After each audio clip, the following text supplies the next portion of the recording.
The Christmas Orangery Orchid Murder, Miss Marple and the Christmas Orangery Orchid Murder, narrated by Connor from Velvet Clues. Welcome, dear listeners, and thank you for joining me on this cold winter evening. Before we delve into tonight's mystery, I have a question for you. Do you remember your first encounter with a truly perplexing puzzle, one that seemed impossible to solve until that final, brilliant moment of clarity? Share your thoughts in the comments below. I always find it fascinating to hear how mystery became part of your life. Now, settle in with something warm to drink, and let us begin. Chapter 1. A festive gathering beneath glass and greenery. The December afternoon had settled over Ashford Manor with a particular quality of light that belongs only to the deepest days of winter, when the sun hangs low and golden, casting long shadows across frosted lawns and turning every window into a square of amber warmth. Miss Jane Marple, arriving by way of Mrs. Dolly Bantry's reliable motor car, observed with quiet pleasure how the manor's famous orangery glowed like a jewelled casket against the darkening sky, its vast glass walls reflecting the last rays of daylight with almost supernatural brilliance. The annual Christmas display at Ashford Manor had become something of an institution in the surrounding counties, drawing visitors from considerable distances to admire the extraordinary collection of exotic plants and flowers that the estate maintained throughout the winter months. This year's exhibition promised to be particularly spectacular, as Lady Ashford had announced in her elegant invitations, featuring several specimens of remarkable rarity that would be making their first public appearance. Mrs. Bantry navigated the curved drive with practised ease, bringing the Morris to a gentle halt before the manor's imposing entrance, where several other vehicles already stood in neat formation.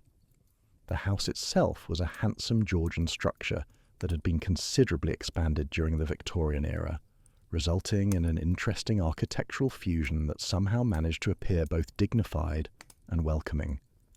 Garlands of evergreen adorned the doorways, and through the windows one could glimpse the warm glow of firelight and candlelight that spoke of festive preparations within. "I do hope we haven't arrived too early," Mrs. Bantry remarked, consulting the small watch pinned to her coat. Lady Ashford specified 4 o'clock, and I should hate to appear overeager, though I confess I'm tremendously curious about these rare orchids she mentioned in her invitation.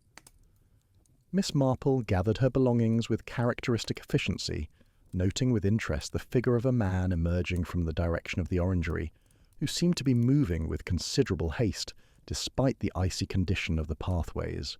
He was dressed in the practical attire of a working gardener, his clothing bearing the telltale stains and wear that spoke of long hours, spent among soil and plants, yet there was something in his manner that suggested agitation rather than mere industry. The gardener, for such he clearly was, passed within a few feet of where they stood, his weathered face bearing an expression that Miss Marple found distinctly troubling. It was not merely concern or preoccupation that marked his features, but something closer to fear, perhaps even desperation. His hands, she noticed, were trembling slightly despite the heavy gloves he wore, and his breath came in short, visible puffs in the cold air as though he had been running, or was labouring under considerable emotional strain. "How very odd," Mrs. Bantry observed quietly, as the man disappeared around the corner of the house. "I wonder what could have upset him so thoroughly. Perhaps some difficulty with the heating systems in the orangery. I understand they're frightfully temperamental, these modern arrangements." "Perhaps," Miss Marple agreed, though something in her tone suggested she suspected the cause of the gardener's distress might prove to be considerably more complex than mechanical failure. She had observed too many instances of human nature in distress to mistake genuine fear for mere professional anxiety. They were greeted at the door by Pemberton, the manor's butler, whose dignified bearing and impeccable attire provided a reassuring contrast to the unsettling encounter they had just witnessed. Lady Ashford awaited them in the drawing-room, he announced with practised formality, along with the other guests who have already arrived.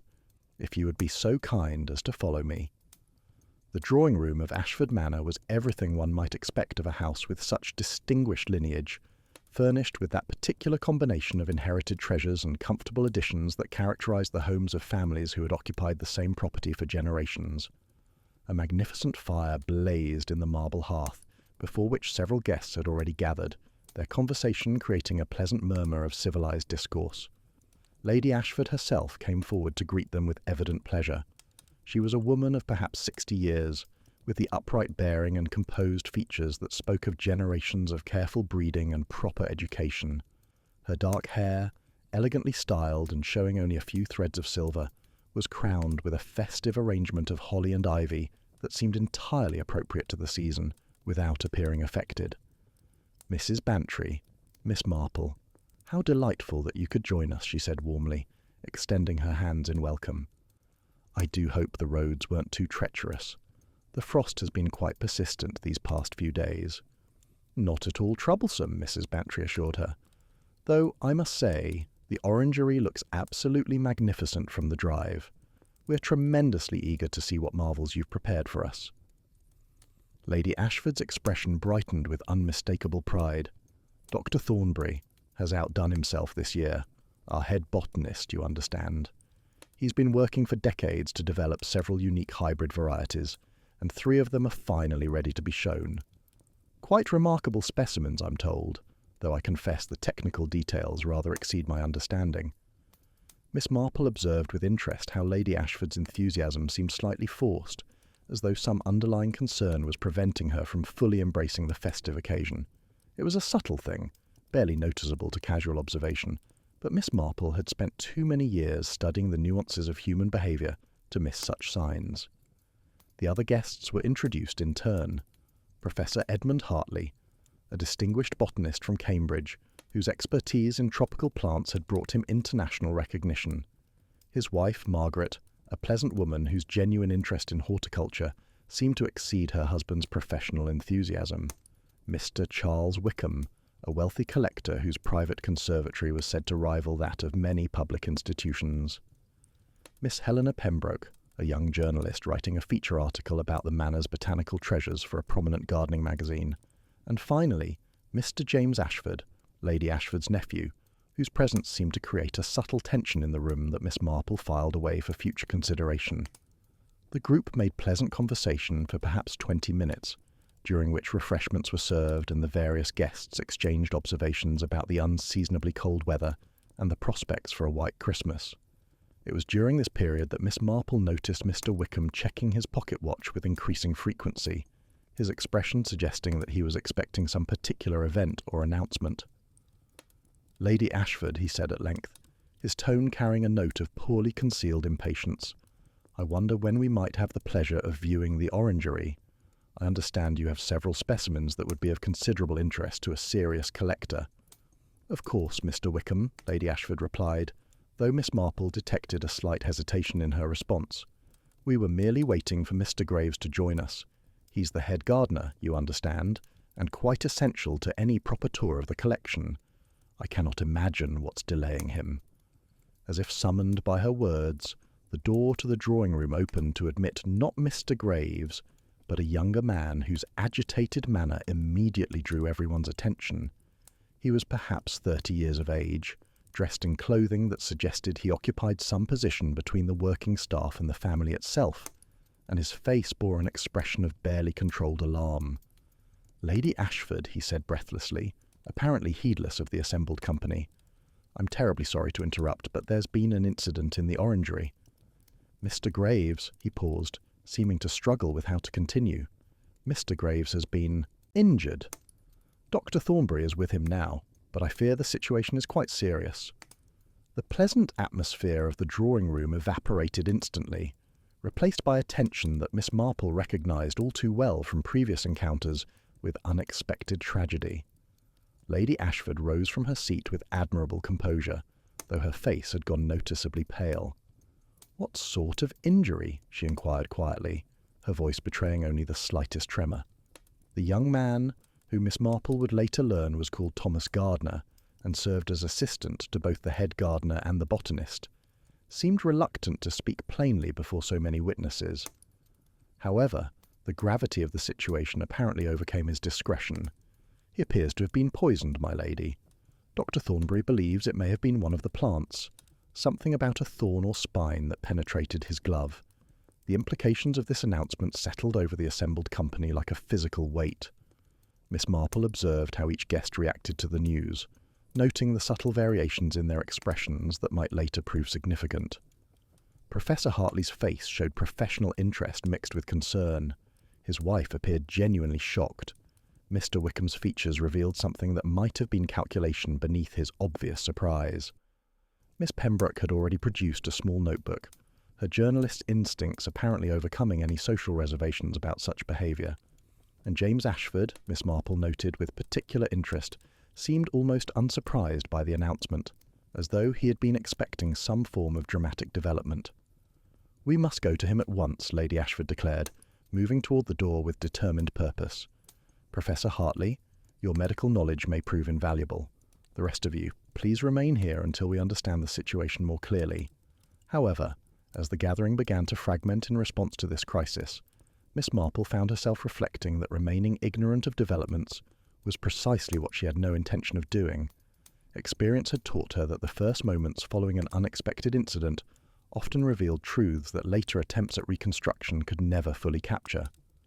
With a meaningful glance at Mrs. Bantry, she quietly followed the group departing for the Orangery, her mind already beginning to sort through the curious elements of what promised to be a most unusual and troubling case. Chapter 2. Blood on the Petals of Paradise. The path to the Orangery led through a covered walkway that had been constructed to protect delicate plants during their transfer from the main greenhouse to the display area. Even in the gathering dusk, with frost beginning to form on every exposed surface, the temperature within this passage remained surprisingly moderate, testimony to the sophisticated heating system that Lady Ashford had installed at considerable expense. Miss Marple moved with her characteristic careful deliberation, her keen eyes taking in every detail of her surroundings.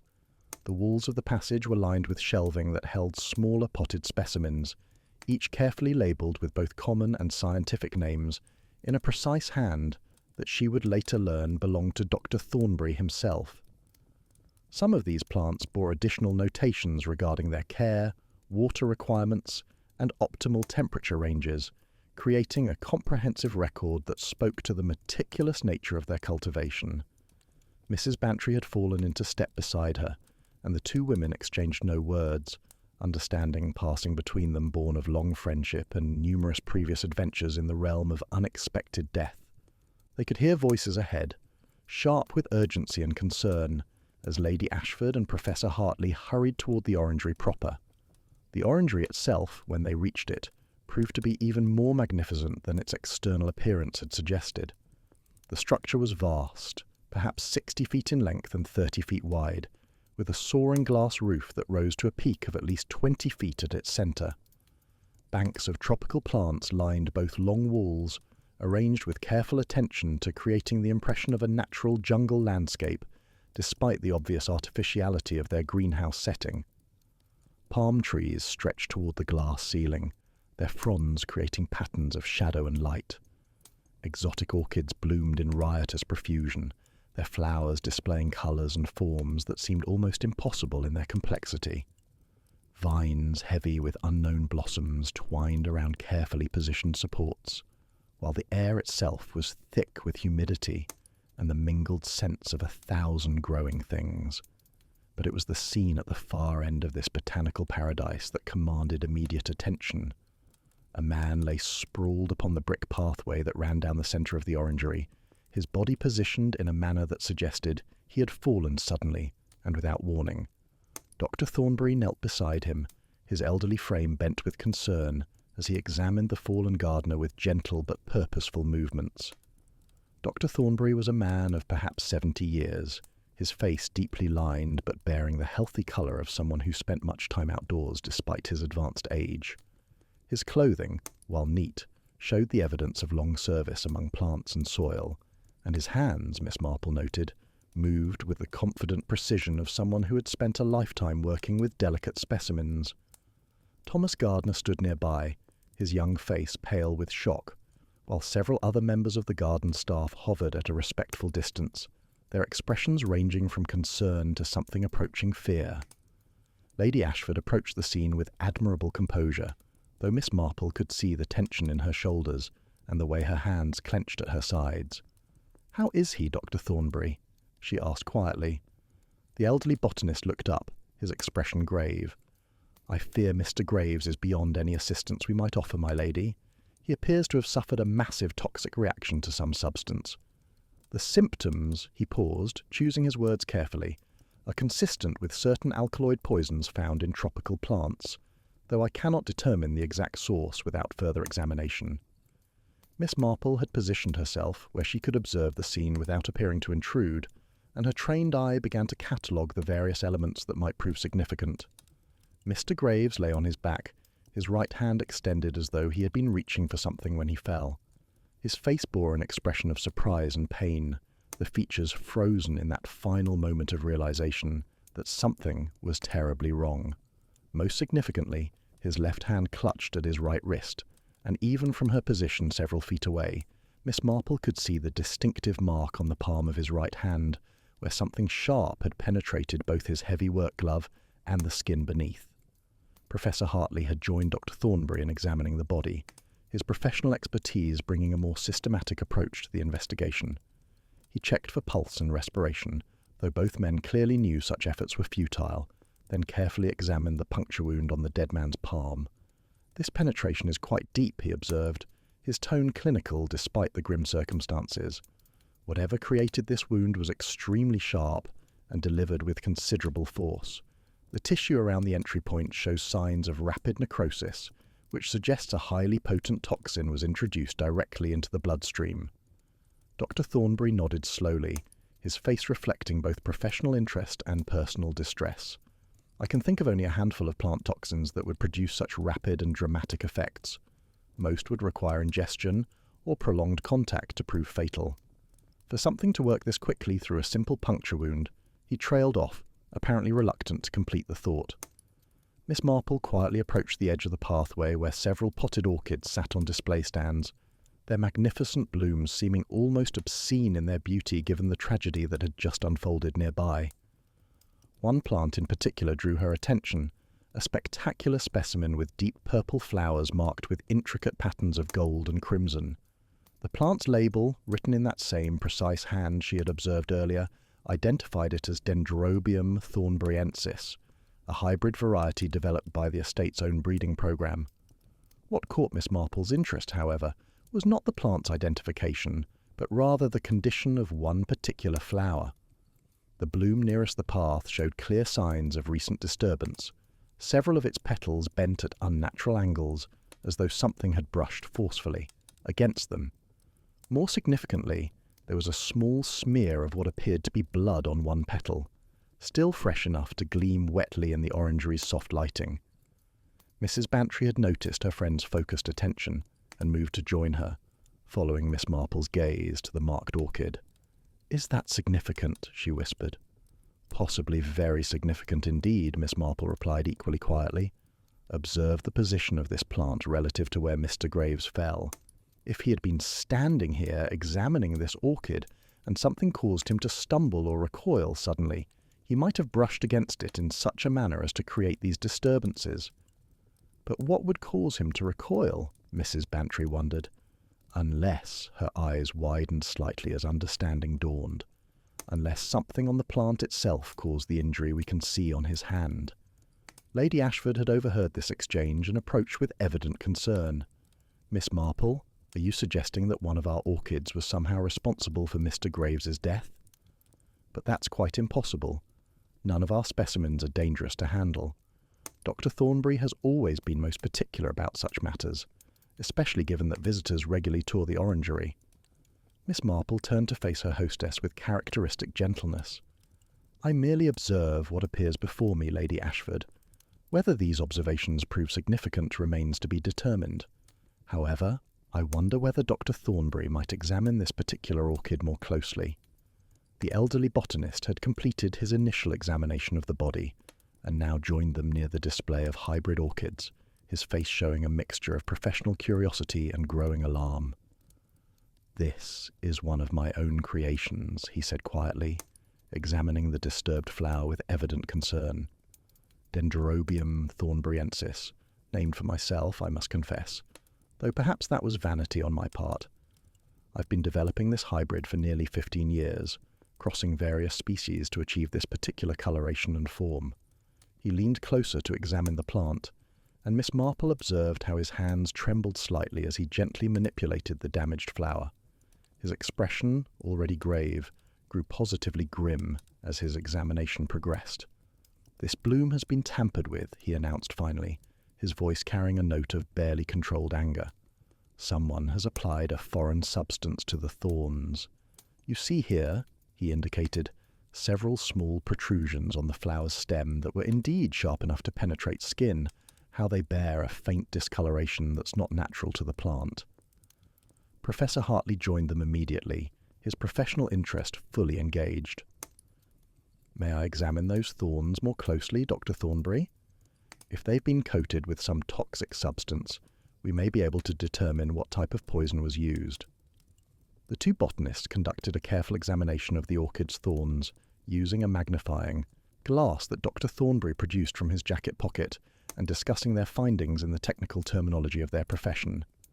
Miss Marple listened with interest, though she understood only a fraction of their scientific discourse. What became clear, even to a layperson, however, was that someone had deliberately treated this particular orchid with a substance designed to cause harm to anyone who came into contact with its thorns. "The coloration and texture are consistent with toxin," Professor Hartley said finally, his tone carrying the weight of absolute certainty. "One of the most potent neurotoxins known to science, derived from certain species of poison dart frogs, native to South America. Even minute quantities introduced directly into the bloodstream can prove rapidly fatal." Lady Ashford had grown increasingly pale during this exchange, and now she swayed slightly, obliging Mrs. Bantry to take her arm in support. "But this is monstrous," she whispered. "Who would do such a thing? And why? Poor Mr. Graves may have been somewhat difficult at times, but surely no one would wish him such a horrible death." Miss Marple considered this statement with interest, particularly the phrase "somewhat difficult," which suggested that the late head gardener had not been universally beloved among the manor's staff and residents. Experience had taught her that such diplomatic understatements often concealed significant conflicts that might prove relevant to understanding subsequent tragedies. Thomas Gardner had been listening to these revelations with an expression of growing horror, and now he stepped forward with evident reluctance. "My lady," he said hesitantly, "I fear there's something I should tell you about Mr. Graves, something that may have bearing on this terrible business." All eyes turned toward the young assistant gardener, and Miss Marple noted how he seemed to struggle with some internal conflict between loyalty to his former superior and the demands of honesty in the face of suspicious death. "Go on, Thomas," Lady Ashford encouraged gently. "If you know something that might help us understand what's happened here, you must speak freely." Thomas Gardner drew a deep breath, his hands twisting nervously at the cap he held. "Over the past several months I've noticed certain irregularities in the Orangery's inventory. Plants that should have been here were missing, replaced with similar but less valuable specimens. I suspected Mr. Graves was involved, but I had no proof and, well, he was not the sort of man one accused lightly." Dr. Thornbury's face had gone rigid during this revelation, and now he turned to face Thomas with an expression that combined fury and anguish. "What sort of irregularities?" he demanded. "Be specific, young man." "Some of your hybrid orchids, sir," Thomas replied miserably. "The ones you've spent years developing. I believe Mr. Graves was selling them to private collectors and replacing them with common varieties that looked similar to the casual observer. I noticed because I helped you catalogue the collection last spring, and I remembered which specimens were truly unique." The implications of this accusation settled over the assembled group with the weight of revelation. If Mr. Graves had indeed been systematically stealing valuable plants from the estate's collection, it provided a clear motive for someone to wish him harm. The question, Miss Marple reflected, was not whether such theft might inspire revenge, but rather who among those with access to the Orangery possessed both the knowledge and the opportunity to execute such an elaborate and deadly retaliation. As Lady Ashford began giving instructions for the authorities to be summoned, Miss Marple found herself studying the faces of those present with renewed interest.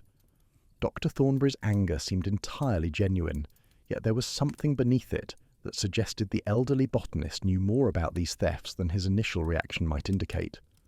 Thomas Gardner appeared genuinely distressed, yet his revelation about the stolen plants had come remarkably quickly, as though he had been preparing to share this information at the first opportunity, and the other staff members hovering at the edges of the scene displayed various degrees of shock and concern that might conceal deeper knowledge of the gardener's activities. The Christmas Orangery, which should have been a place of beauty and wonder, had become the scene of calculated murder, and Miss Marple, observing the careful staging of the poisoned orchid and the convenient discovery of the body during what should have been a festive gathering, suspected that the truth behind Mr. Graves's death would prove to be considerably more complex than simple revenge for stolen plants. Chapter 3. The Peculiar Habits of Mr. Wickham. The arrival of Inspector Craddock brought with it the familiar atmosphere of official investigation that Miss Marple had observed on numerous previous occasions. The inspector himself was a capable man in his middle years, whose methodical approach to criminal investigation had earned him considerable respect throughout the county.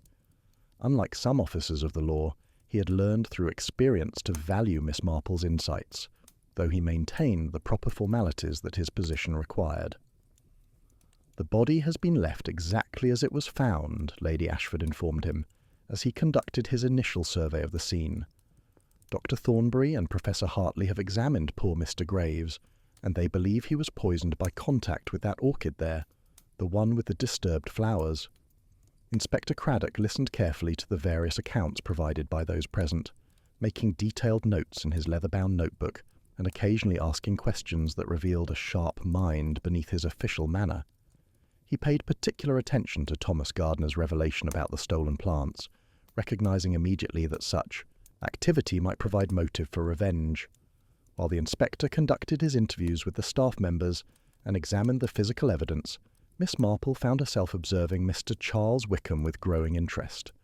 The wealthy collector had remained somewhat apart from the main group throughout the crisis, his attention seemingly focused on the various specimens displayed throughout the orangery rather than on the tragic scene at its centre. His behaviour struck her as curious, given that most people confronted with sudden death displayed either horror or fascination with the victim, rather than continued interest in their surroundings. Mrs. Bantry had also noticed Mr. Wickham's unusual conduct, and moved closer to Miss Marple to whisper her observations. "He seems remarkably unaffected by all this unpleasantness. One might almost think he'd been expecting something dramatic to occur." Miss Marple nodded thoughtfully, her eyes tracking Mr. Wickham as he moved among the display tables, occasionally pausing to examine a particular specimen with what appeared to be professional assessment rather than casual interest. His attention seemed particularly focused on the hybrid orchids that Dr. Thornbury had developed, and several times she observed him making discreet notes in a small book he produced from his jacket pocket.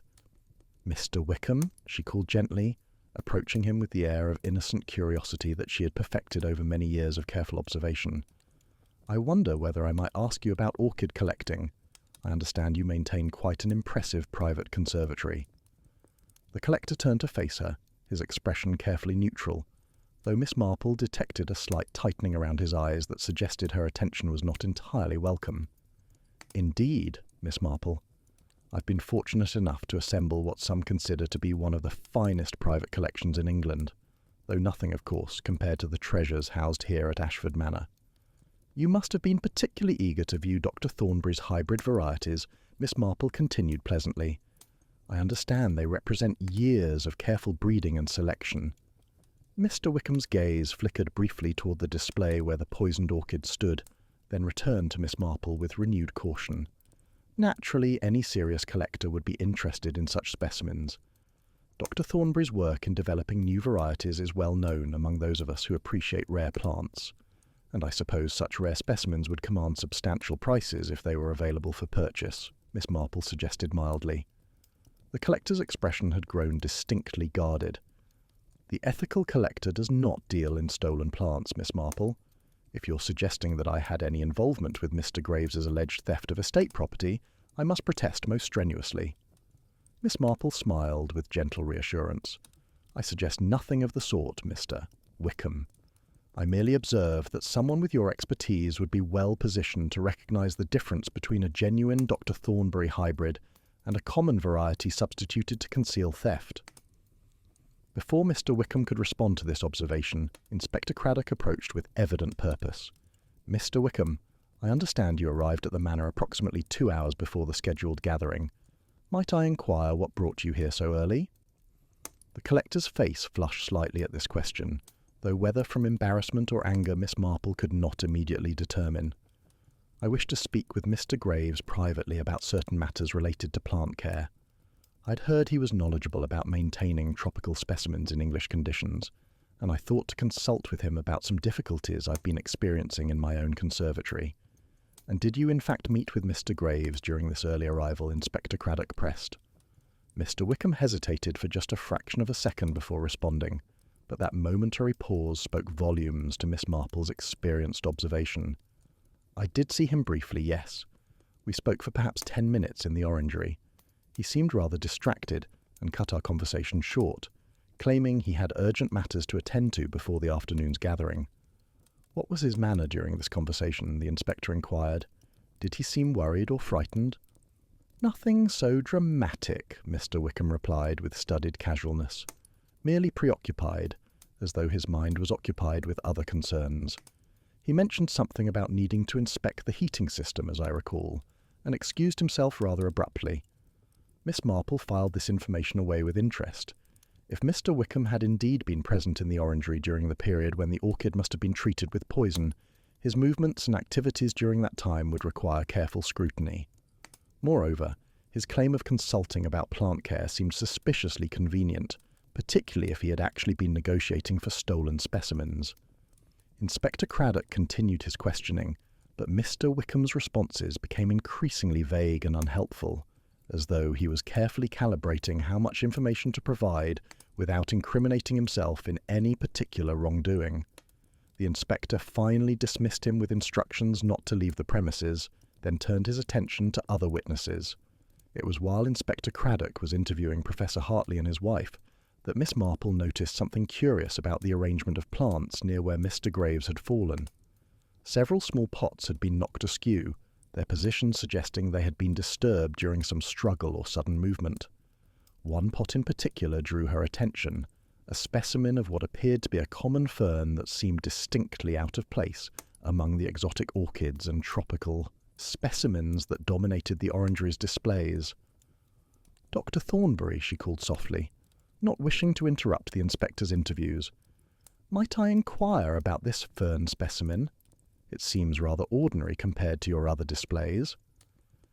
The elderly botanist approached with evident weariness, the events of the afternoon having clearly taken their toll on his strength. "That's no part of our permanent collection, Miss Marple. Someone must have brought it in temporarily. Perhaps one of the staff was using it as a placeholder while rearranging the displays for this afternoon's gathering. Yet the pot was carefully placed on this display table," Miss Marple observed, "not simply set aside as one would expect of a temporary holder. And see here, the soil around its base shows clear handprints, as though someone gripped the pot firmly while positioning it." Dr. Thornbury examined the fern more closely, his professional interest overcoming his exhaustion. "How very peculiar. This appears to be Nephrolepis cordifolia, an extremely common variety that we would never include in a formal display. And you're quite right about those handprints. They're fresh, made within the past few hours, I would estimate." Miss Marple carefully examined the disturbed soil without touching the pot itself, noting how the handprints seemed to have been made by someone wearing gloves, their distinctive pattern pressed into the damp earth. The gloves in question appeared to be of a finer material than the heavy work gloves worn by Mr. Graves and the other gardening staff, suggesting that whoever had handled this pot was not engaged in routine horticultural duties. "Inspector Craddock," she called, keeping her voice level, but allowing a note of significance to colour her tone. "I believe you should examine this fern pot rather carefully. There may be evidence here that proves relevant to your investigation." The inspector joined them promptly, his experienced eye immediately grasping the significance of what Miss Marple had observed. Those handprints were made by someone wearing fine leather gloves, he noted. Mr. Wickham was wearing precisely such gloves when he arrived, claiming they were necessary to protect his hands when examining potentially thorny specimens. But why would Mr. Wickham, or anyone else for that matter, be handling a common fern in an orangery filled with rare and valuable plants? Mrs. Bantry wondered. Unless, her expression grew thoughtful as she worked through the implications, unless the fern itself was being used for some purpose connected to Mr. Graves's death. Miss Marple nodded approvingly at her friend's reasoning. Precisely my thought, Dolly. Consider the sequence of events as we understand them. Mr. Graves was poisoned by contact with thorns that had been deliberately coated with toxin. The poison in question comes from South American frogs, creatures that would never naturally be present in an English orangery. Someone must have obtained this toxin and applied it to the orchid thorns with considerable care, as even the person doing so would risk exposure to the deadly substance. Unless, Inspector Craddock interjected, following the logic of her argument, unless they used some intermediary means of applying the poison without directly handling the treated thorns. A pot that could be positioned to force Mr. Graves into contact with the poisoned orchid, then removed afterward to eliminate evidence of manipulation. Dr. Thornbury had grown very pale during this exchange. You're suggesting that someone deliberately positioned this fern pot so as to cause Mr. Graves to stumble or reach across it, bringing his hand into contact with those treated thorns. That would require intimate knowledge of both the orangery's layout and Mr. Graves's likely movements. And considerable advanced planning, Miss Marple added quietly. The toxin would need to be obtained and prepared, the orchid selected and treated, the fern pot positioned at precisely the right moment.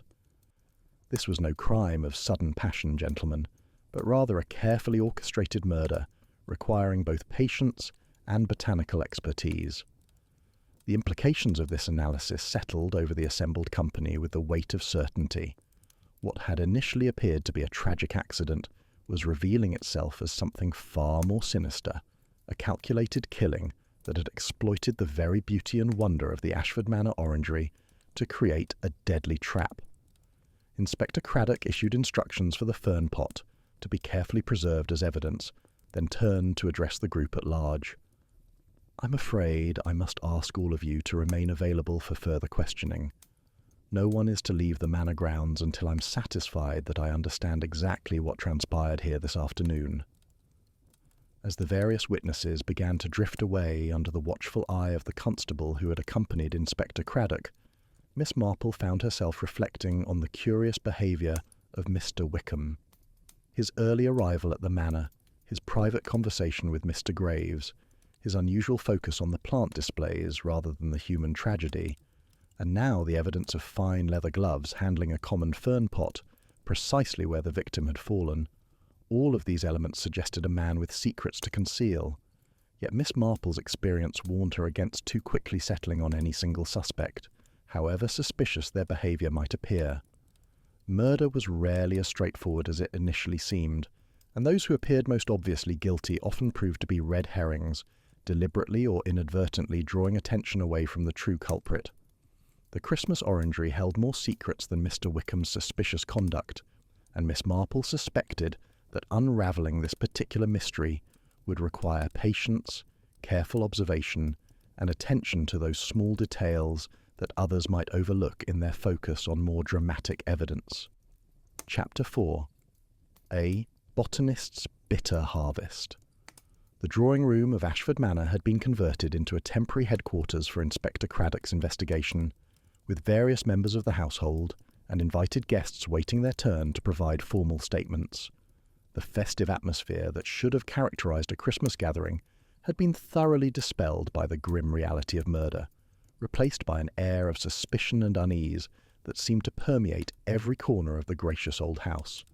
Miss Marple had positioned herself in a window seat that afforded her an excellent view of the comings and goings, her knitting providing the perfect cover for careful observation.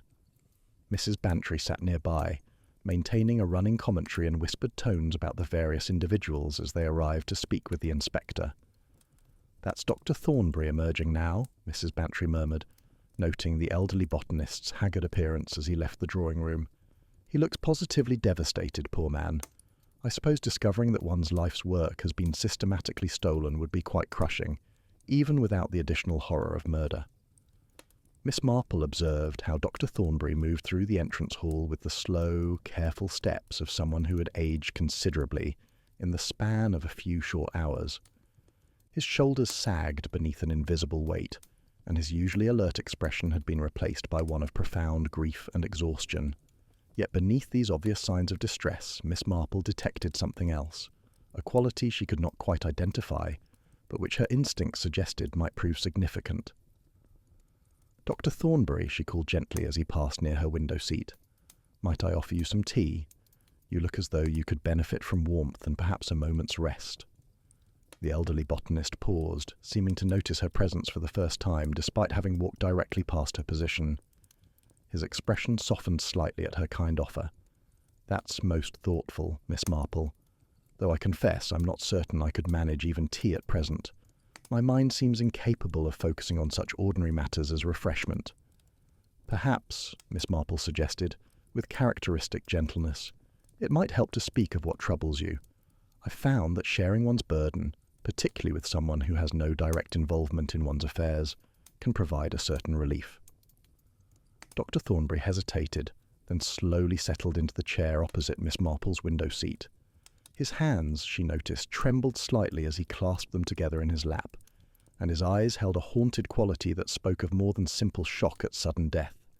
"You must understand, Miss Marple," he began slowly, "that my hybrid orchids represent the work of my entire adult life. I began experimenting with crossbreeding nearly 50 years ago, when I first came to Ashford Manor as a young assistant gardener. Every successful hybrid, every new colour, or form I managed to develop, represented years of patient work, countless failed attempts, careful record-keeping, and dedicated attention to the smallest details of pollination and cultivation." Miss Marple nodded encouragingly, her knitting needles moving with practiced rhythm, while her attention remained fully focused on the botanist's words. "When Thomas Gardner suggested that Mr. Graves had been stealing my hybrids and replacing them with common varieties," Dr. Thornbury continued, his voice breaking slightly, "I felt as though my entire life's purpose had been revealed as futile. Those plants weren't merely valuable specimens to me, Miss Marple. They were my legacy, my contribution to the advancement of horticultural science. Each one represented a small victory over the limitations that nature imposes on plant breeding." "How long had you suspected that something was amiss with your collection?" Miss Marple inquired quietly.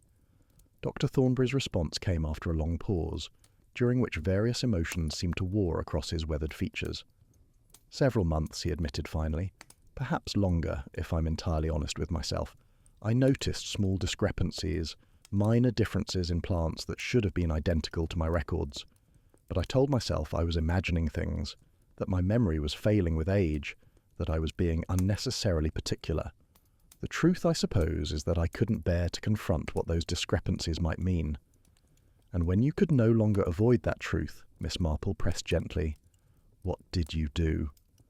The botanist's hands clenched more tightly together, and his face took on an expression of profound anguish. "I confronted Mr. Graves 3 days ago, in the Orangery, during the evening when no one else was present. I told him I knew what he'd been doing, that I had finally forced myself to conduct a thorough inventory, and had discovered at least a dozen of my most valuable hybrids were missing, replaced with inferior specimens." "And how did Mr. Graves respond to these accusations?" Mrs. Bantry asked, unable to contain her curiosity despite Miss Marple's subtle gesture suggesting restraint. Dr. Thornbury's laugh was bitter and devoid of humour. "He laughed at me, Mrs. Bantry, laughed and said I should be grateful to him for finding a way to monetize what he called my botanical vanity projects. He claimed that Lady Ashford would never have approved the expense of maintaining my breeding program if he hadn't been generating income from the sale of surplus specimens. The man had somehow convinced himself that he was performing a service, that his theft was actually protecting my work rather than destroying it."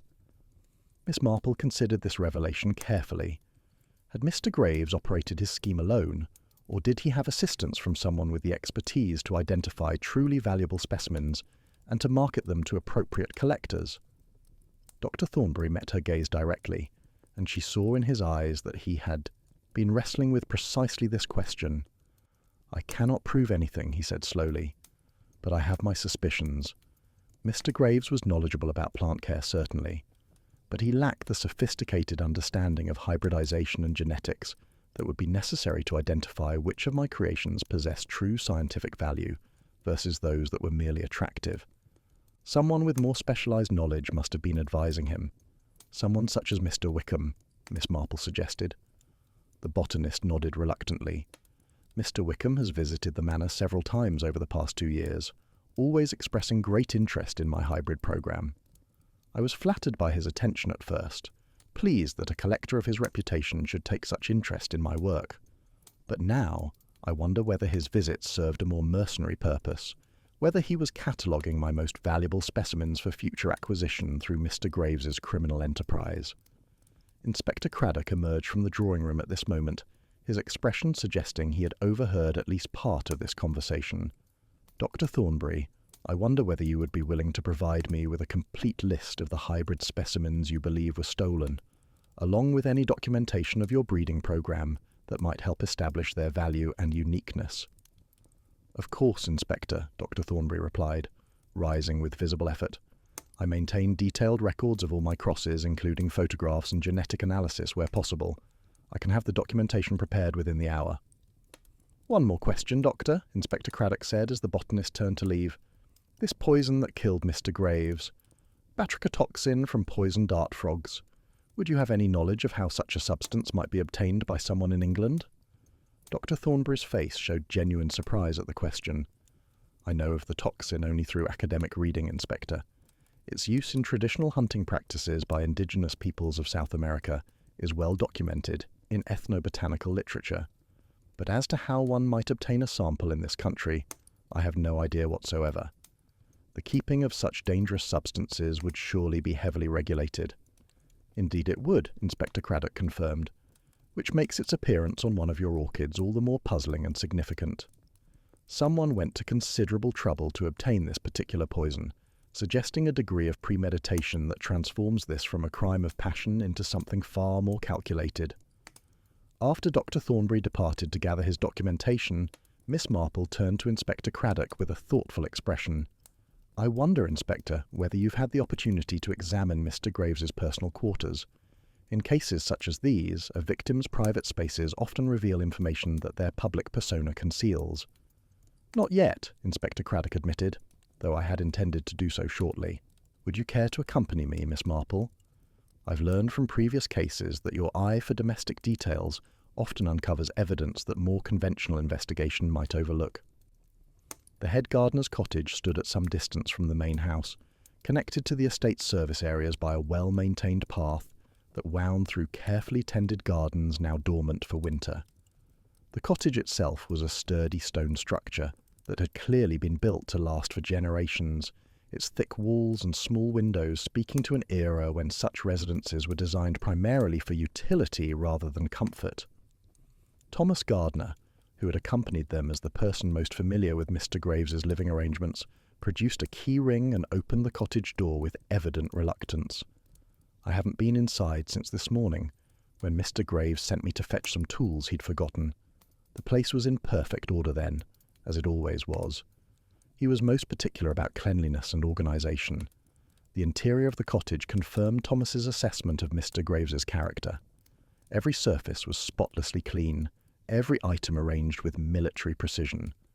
Books on horticulture lined shelves built into one wall, their spines perfectly aligned and showing signs of regular consultation.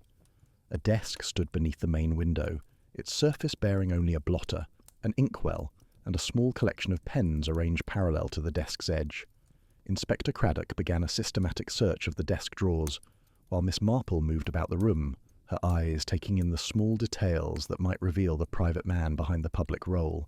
She noticed that Mr. Graves had possessed refined tastes that seemed inconsistent with his position as an estate gardener. A small watercolour painting hung above the fireplace, clearly an original work of some quality. The books on his shelves included not only practical horticultural references, but also works of literature and history. A gramophone in one corner suggested an appreciation for music, while the records stacked beside it revealed a preference for classical compositions.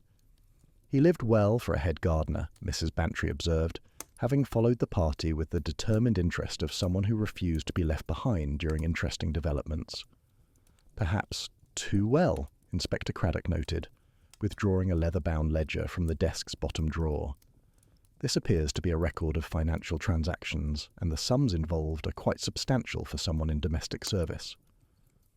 Miss Marple joined the inspector at the desk to examine the ledger, her practised eye quickly grasping the significance of its contents.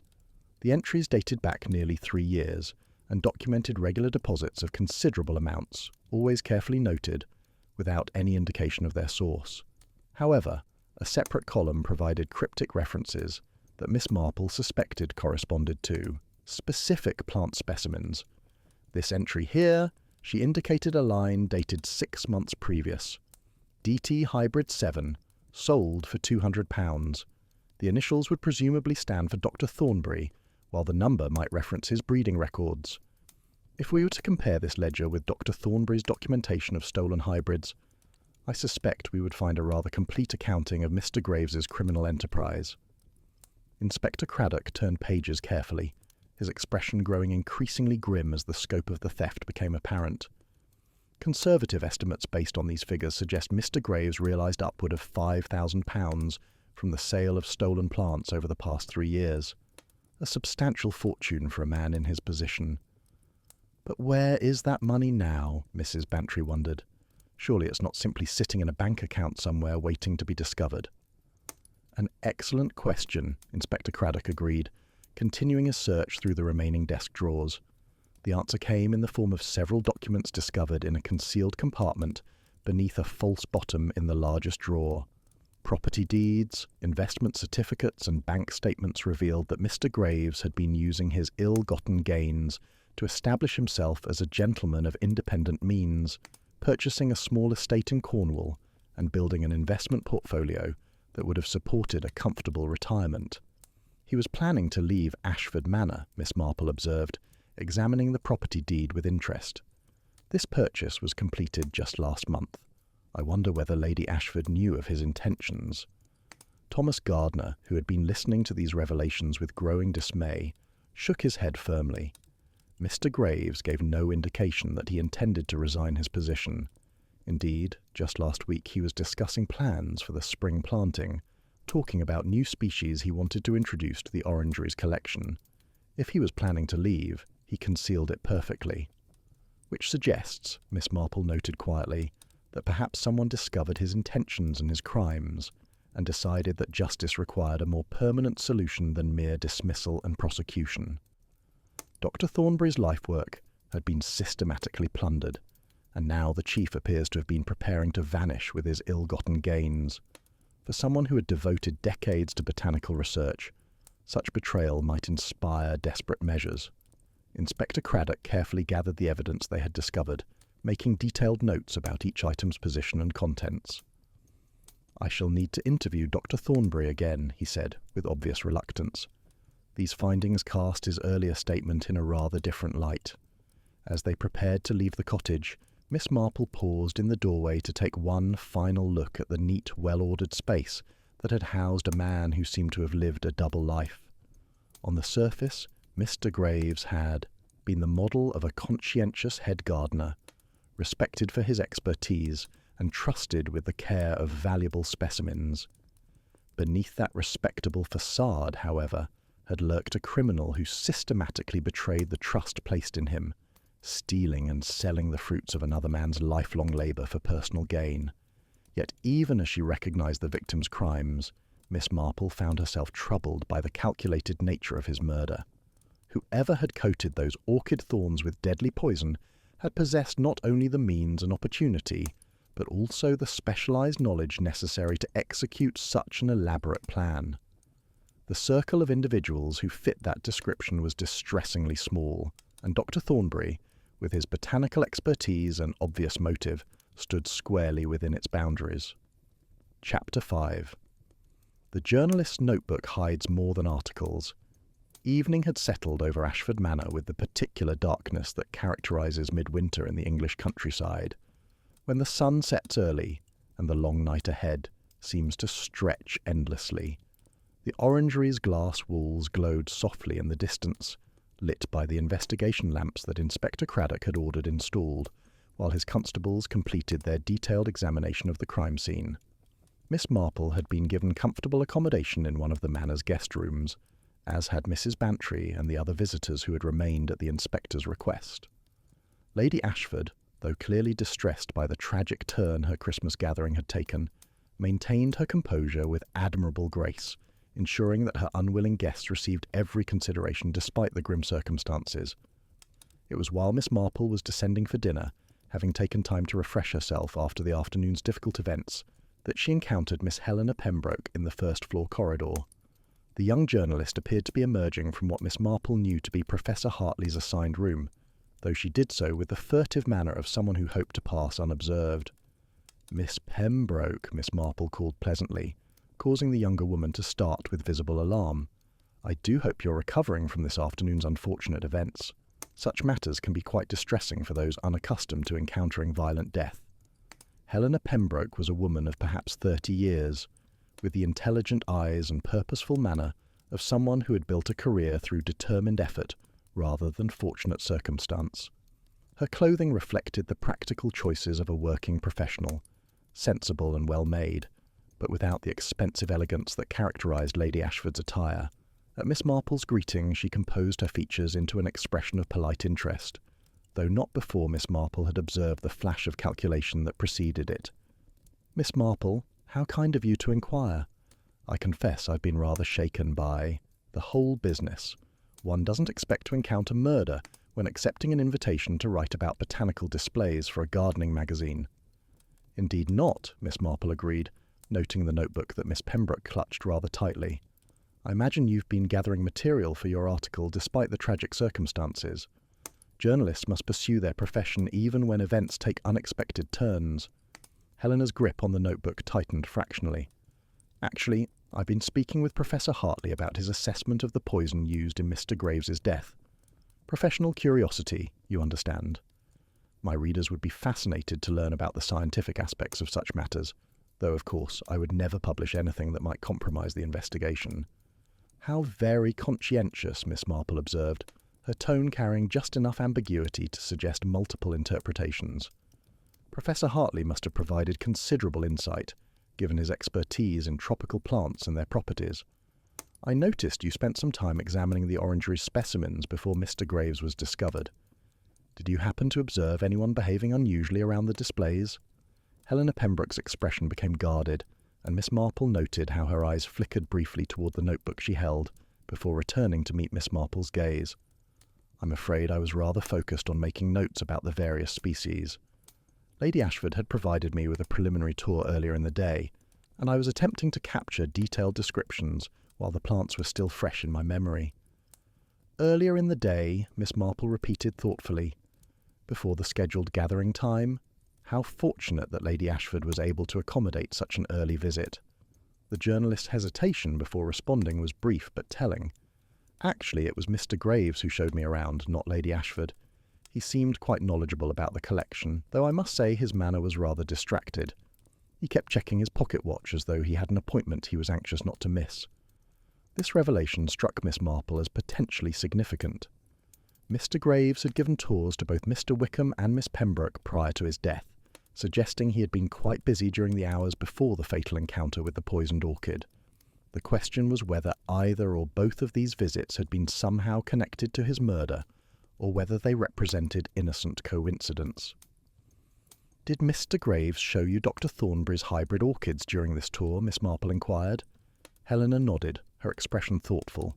"He seemed particularly proud of those specimens, though his comments struck me as odd. He kept emphasizing their monetary value rather than their scientific significance, as though he were more interested in them as commodities than as botanical achievements.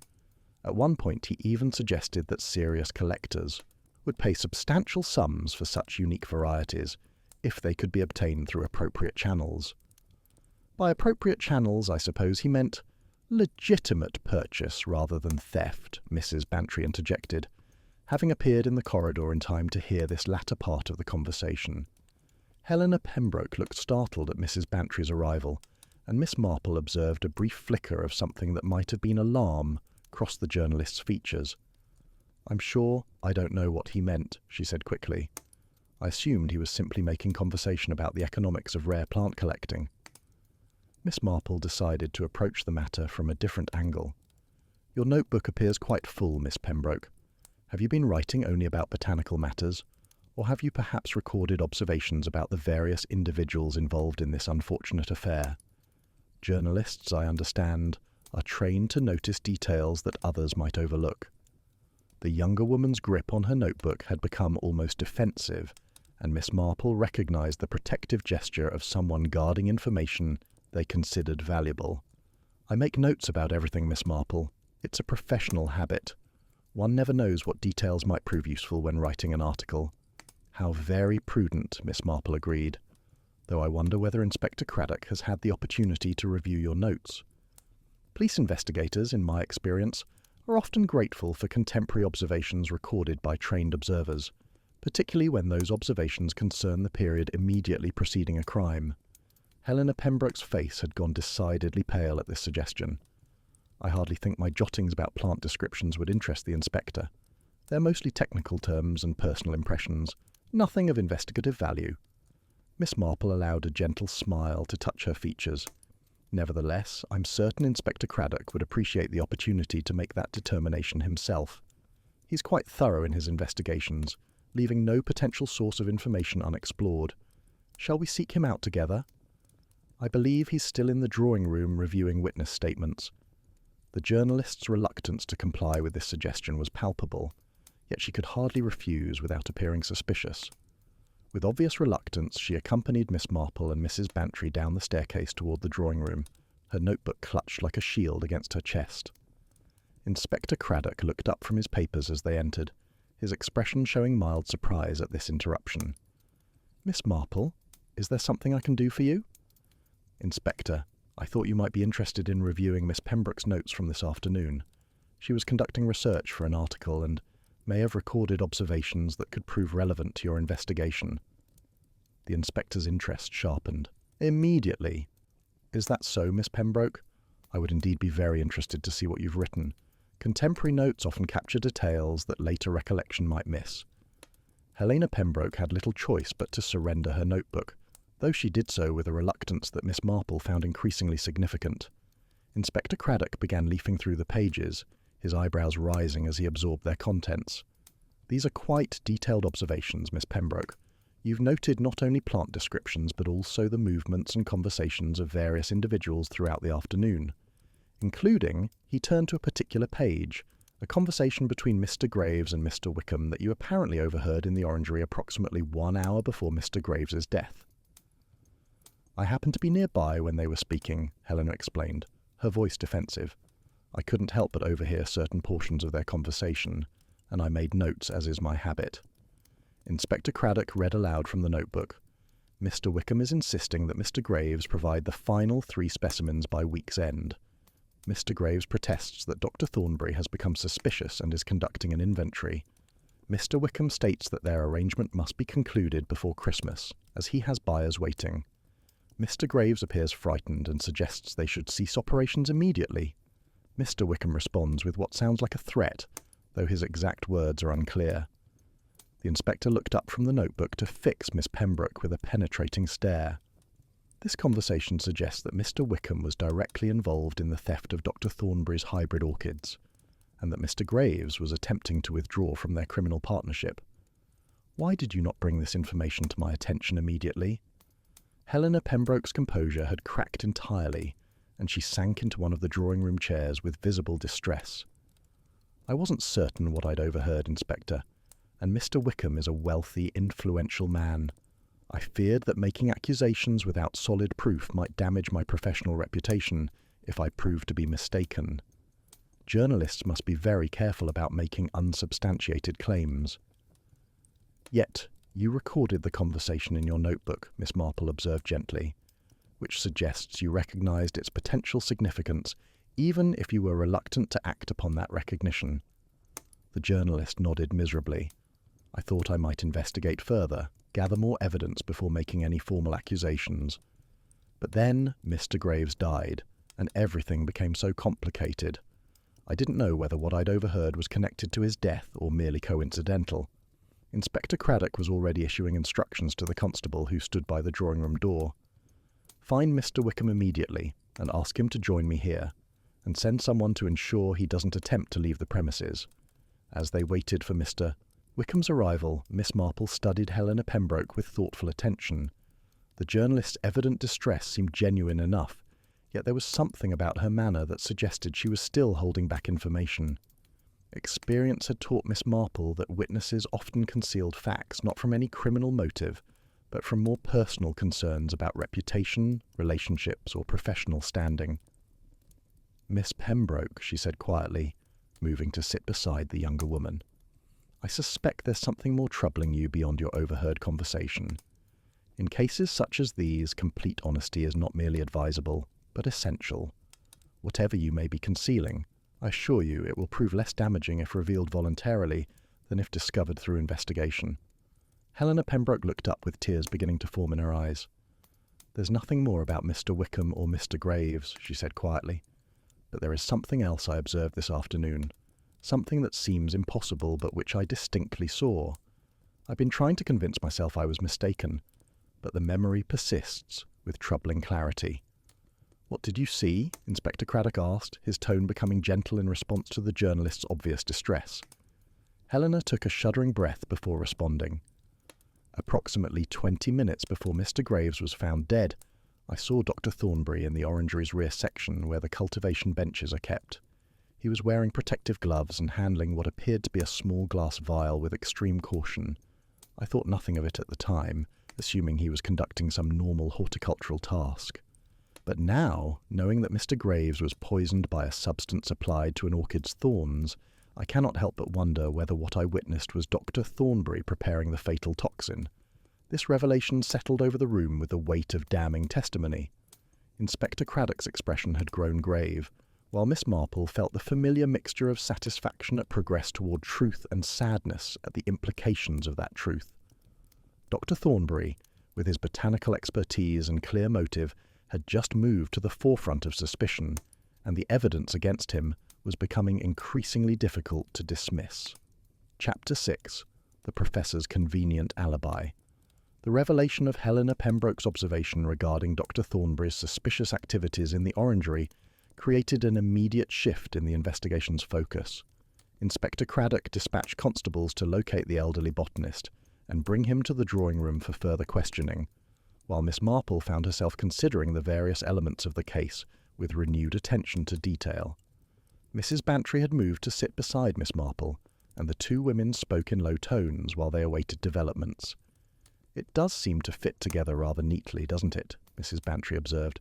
"Dr. Thornbury discovers his life's work has been systematically stolen, confronts the thief, then takes matters into his own hands when official channels seem inadequate. The poison, the intimate knowledge of the Orangery's layout, the opportunity to treat the orchid thorns without suspicion. He had everything necessary to execute the crime." Miss Marple's knitting needles continued their steady rhythm as she considered her friend's analysis. "Too neatly, perhaps. In my experience, Dolly, when all the evidence points in a single clear direction, one must consider whether that direction has been deliberately constructed to mislead investigation away from the true culprit." Before Mrs. Bantry could respond to this observation, Professor Edmund Hartley entered the drawing room accompanied by his wife Margaret. The distinguished botanist's expression reflected the scholarly curiosity that seemed to be his dominant characteristic, while Mrs. Hartley appeared considerably more troubled by the evening's developments. "Inspector Craddock," Professor Hartley began without preamble, "I understand you've made significant progress in your investigation. My wife and I have been discussing the matter, and we believe we may have information that could prove relevant to establishing certain individuals' whereabouts during the critical period." The inspector indicated chairs for the professor and his wife, his attention fully engaged by this unexpected development. "Any information you can provide would be most welcome, Professor Hartley. Please proceed." Professor Hartley settled himself with the deliberate manner of someone accustomed to delivering formal lectures. "As you may know, Inspector, I am considered something of an authority on tropical botanical toxins, having published extensively on the subject. When I learned that toxin was the poison involved in Mr. Graves's death, I found myself deeply puzzled by certain aspects of the crime." "In what way puzzled?" Miss Marple inquired gently. The professor turned to address her directly. "Toxin, Miss Marple, is not merely rare, but extraordinarily difficult to obtain in pure form. The toxin is produced by certain species of poison dart frogs native to Colombia, and its extraction requires sophisticated laboratory techniques. More significantly, the substance is so potent that even the smallest mishandling during preparation or application could prove fatal to the person attempting to use it as a murder weapon. I'm not certain I understand the significance of these technical details, Inspector Craddock admitted. Professor Hartley leaned forward with evident enthusiasm for his subject. The significance, Inspector, is that whoever prepared and applied this poison must have possessed not only access to the substance itself, but also the specialized knowledge necessary to handle it safely. Dr. Thornbury, while undoubtedly expert in plant breeding and cultivation, has no background in toxicology or the careful laboratory protocols that working with such dangerous substances requires. Mrs. Hartley spoke for the first time, her voice quiet but firm. My husband has been researching batrachia toxin for his current book on botanical poisons.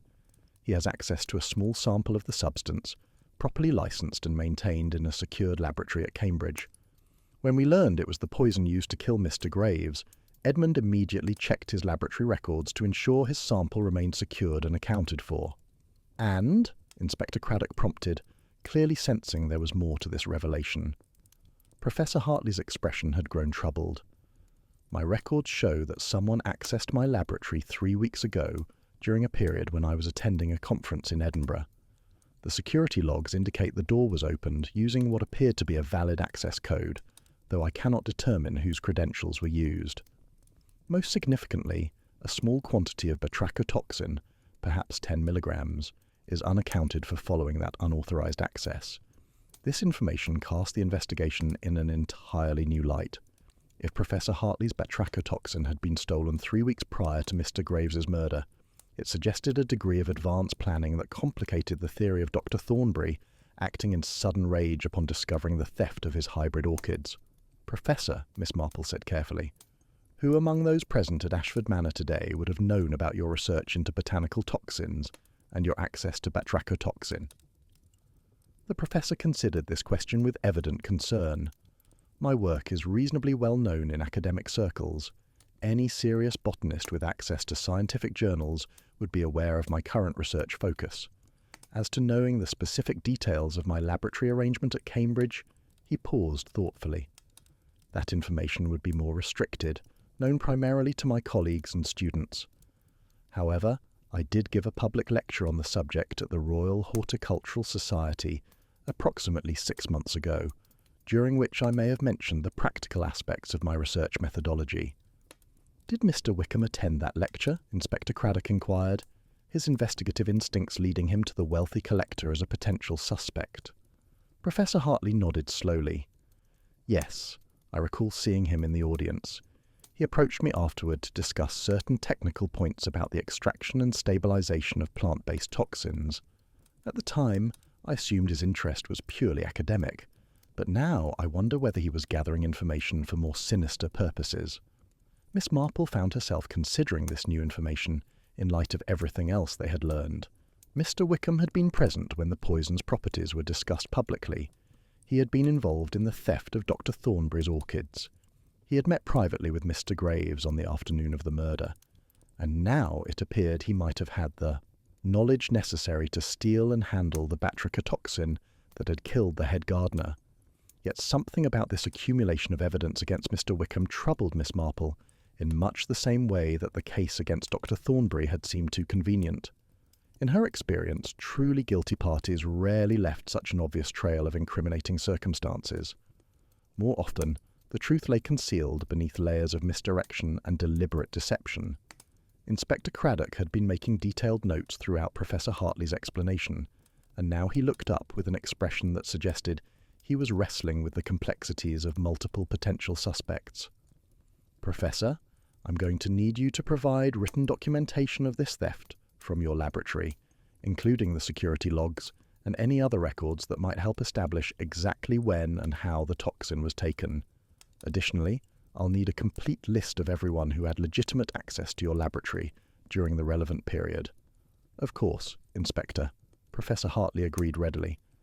though I should mention that the investigation at Cambridge has thus far proven frustratingly inconclusive. Whoever accessed my laboratory knew precisely how to avoid triggering the alarm systems and how to cover their tracks in the security records. It suggests someone with either technical expertise or inside knowledge of university security protocols. Or both, Mrs. Hartley added quietly, which narrows the field of potential thieves considerably. It was at this moment that Dr. Thornbury was ushered into the drawing room by one of Inspector Craddock's constables. The elderly botanist looked even more haggard than when Miss Marple had last seen him, his face bearing the marks of profound exhaustion and stress. When he saw the assembled company, particularly Professor Hartley and his wife, his expression showed a mixture of confusion and growing alarm. "Dr. Thornbury," Inspector Craddock began formally, "I need to ask you about your activities in the Orangery this afternoon, specifically during the period approximately 20 minutes before Mr. Graves' body was discovered. Can you account for your whereabouts during that time?" Dr. Thornbury's hands trembled slightly as he gripped the back of a chair for support. "I was in the cultivation area, conducting routine maintenance on some of the seedlings. Such work is part of my daily responsibilities, Inspector. I saw nothing unusual during that period." "Miss Helena Pembroke observed you handling what appeared to be a small glass vial with considerable caution," Inspector Craddock continued, his tone remaining neutral but his gaze intensifying. "Can you explain what substance that vial contained and why you were handling it in the Orangery shortly before Mr. Graves was poisoned?" Dr. Thornbury's face had gone deathly pale at this question, and for a moment Miss Marple feared the elderly man might collapse. He opened his mouth as if to speak, then seemed to think better of it, closing his lips firmly and remaining silent. The inspector pressed his advantage. "I should inform you, Doctor, that Professor Hartley has revealed that a quantity of toxin was stolen from his laboratory at Cambridge 3 weeks ago, the same poison that killed Mr. Graves. If you had access to that substance and were seen handling it shortly before the victim's death, I'm afraid your position becomes extremely difficult." Dr. Thornbury seemed to age visibly as the weight of this accusation settled upon him. Finally he spoke, his voice barely audible. "I was not handling toxin, Inspector. The vial contained a concentrated fungicide that I was preparing to apply to several orchids showing signs of infection. I handle such substances with care because many fungicides are toxic to humans if improperly used, though nothing compared to the deadly toxin you describe." "Can anyone corroborate this account?" Inspector Craddock inquired. Dr. Thornbury shook his head slowly. "I was working alone in that section of the Orangery. The cultivation area is separated from the main display sections by screens and hanging plants, providing privacy for tasks that might disturb visitors. It's entirely possible that Miss Pembroke observed me from a distance, but could not see clearly what I was handling. Professor Hartley had been listening to this exchange with growing concern, and now he spoke with evident reluctance. "Inspector, I feel I must point out that Dr. Thornbury's expertise lies in plant breeding and cultivation, not in laboratory toxicology. The procedures necessary to safely handle toxin are quite specialized and would not be familiar to someone without specific training in that field." "Are you saying that Dr. Thornbury could not have been the person who stole your toxin and used it to poison Mr. Graves?" Miss Marple asked. Professor Hartley hesitated before responding. "I'm saying it would have been extremely dangerous for someone without proper training to attempt such a theft and subsequent application. Toxin is lethal in quantities measured in micrograms. A single drop on bare skin could prove fatal.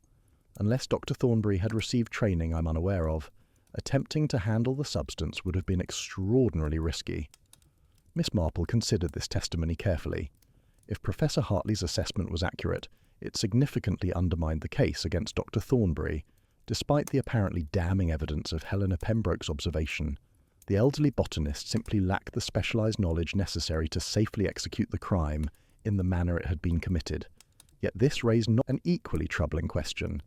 If not Dr. Thornbury, then who among their circle possessed both the motive to kill Mr. Graves and the technical expertise to handle toxin safely?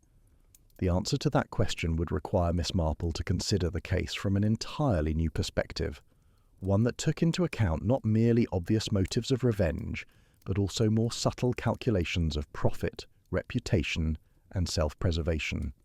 Chapter 7. The Nephew's Inheritance and Curious Timing. The evening had advanced considerably by the time Inspector Craddock finally dismissed Dr. Thornbury, though not without securing the botanist's promise to remain available for further questioning. Miss Marple observed that the inspector seemed increasingly frustrated by an investigation that produced more questions than answers with each new revelation. Lady Ashford had arranged for a late supper to be served in the morning room, recognising that her guests could not be sent away without proper refreshment, despite the unfortunate circumstances that kept them at the manor. It was during this meal that Miss Marple found herself seated near James Ashford, Lady Ashford's nephew, whose presence at the Christmas gathering she had noted earlier, but whose behaviour thus far had not drawn particular attention. James Ashford was a man of perhaps 40 years, with the well-maintained appearance and confident manner of someone accustomed to moving in elevated social circles. His conversation during the meal was pleasant and superficial, touching on matters of general interest, while carefully avoiding any direct reference to the afternoon's tragic events. Yet Miss Marple noticed that he seemed to be paying close attention to the various conversations occurring around the table, his eyes moving from speaker to speaker, with an alertness that suggested more than casual interest. "Mr. Ashford," Miss Marple began pleasantly, "I understand you reside in London. Do you visit Ashford Manor frequently?" James Ashford turned his attention to her with a polite smile that did not quite reach his eyes. "As often as my business commitments allow, Miss Marple. My aunt is most kind in maintaining the family connection, and I find the manor a welcome retreat from the demands of city life. Your business interests must be quite consuming," Miss Marple continued, her tone suggesting nothing more than polite conversation. "Though I confess, I'm not certain what line of work you pursue." A flicker of something that might have been caution crossed James Ashford's features before he responded. "I'm an investment consultant, specialising in advising clients about opportunities in emerging markets. Art, rare collectibles, unusual commodities, that sort of thing. It's quite fascinating work, actually, connecting buyers with sellers in specialised fields." "How interesting," Miss Marple observed. "I imagine rare plants would fall within the category of unusual commodities that might interest your clients." James Ashford's smile remained fixed, but Miss Marple detected a subtle tension in his shoulders. "Botanical specimens do occasionally feature in my business dealings, yes. There's quite an active market among serious collectors for rare and unusual plants, particularly those that cannot be readily obtained through conventional horticultural channels." Mrs. Bantry, who had been listening to this exchange with growing interest, leaned forward to contribute her own observations. "Then you must have been quite eager to view Dr. Thornbury's hybrid orchids during this visit. I understand they represent precisely the sort of rare specimens that would command premium prices from collectors." James Ashford's response came perhaps a fraction of a second too slowly to seem entirely natural. "I certainly appreciated their beauty and the skill required to develop such varieties, though my interest was primarily aesthetic rather than commercial. One doesn't mix family visits with business considerations." Miss Marple allowed this statement to pass without comment, though she filed away his defensive tone for future consideration. Instead, she shifted the conversation in what appeared to be a more innocuous direction. "Lady Ashford mentioned that you arrived at the manor yesterday evening, well before the scheduled gathering today.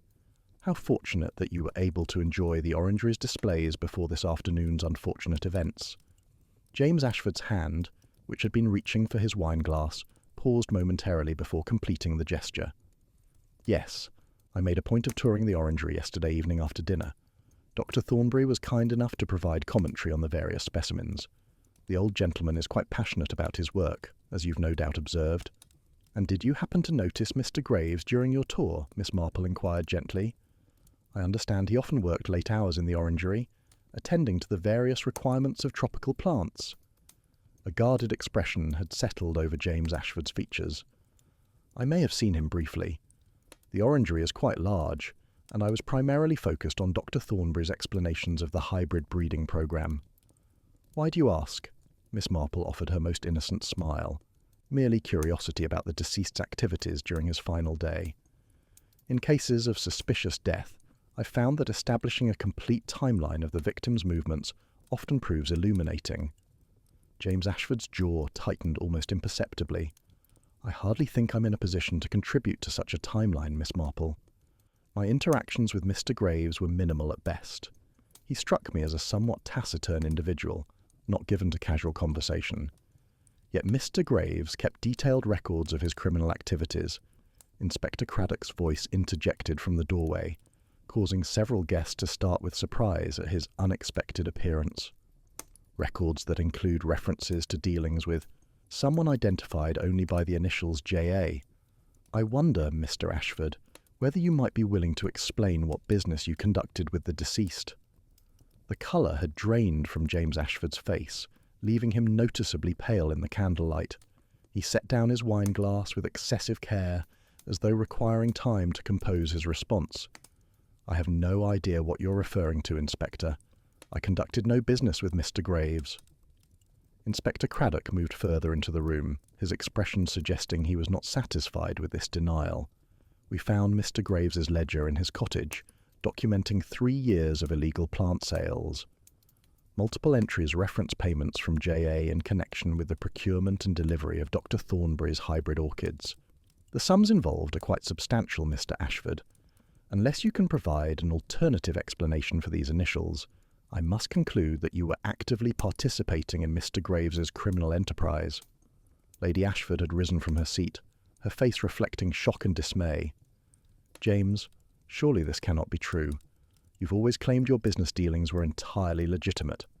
James Ashford remained silent for a long moment, various emotions warring across his features. Finally, he seemed to reach a decision, though whether to confess or to continue his denials Miss Marple could not immediately determine. "Very well, Inspector," he said heavily. "I'll not compound my difficulties with continued dishonesty. Yes, I was involved in arranging sales of Dr. Thornbury's hybrids to collectors willing to pay premium prices for rare specimens. Mr. Graves approached me approximately 3 years ago after learning about my connections in the rare plant market. He proposed a partnership where he would provide the specimens and I would manage the sales and distribution to appropriate buyers.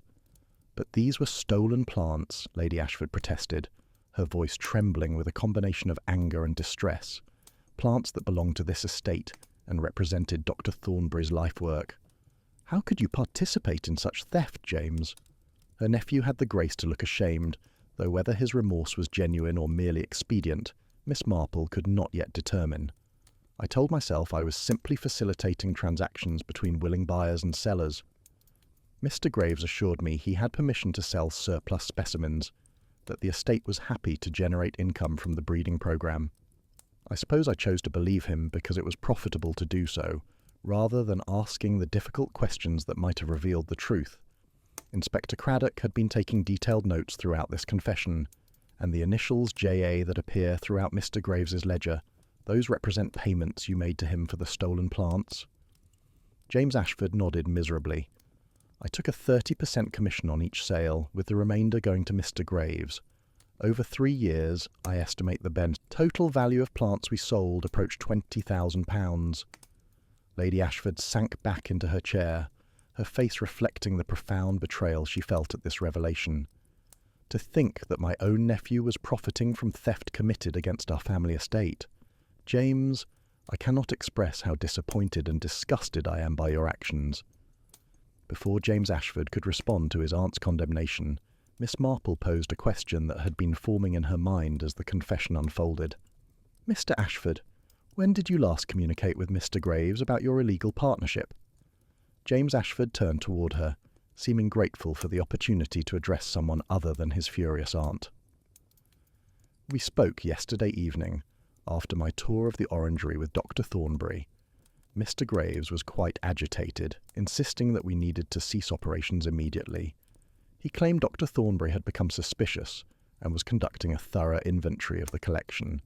I tried to convince him to continue for just a few more transactions, but he was adamant that the risks had become too great." "And how did you respond to Mr. Graves's decision to end your criminal partnership?" Inspector Craddock inquired, his tone suggesting he suspected the answer might prove significant.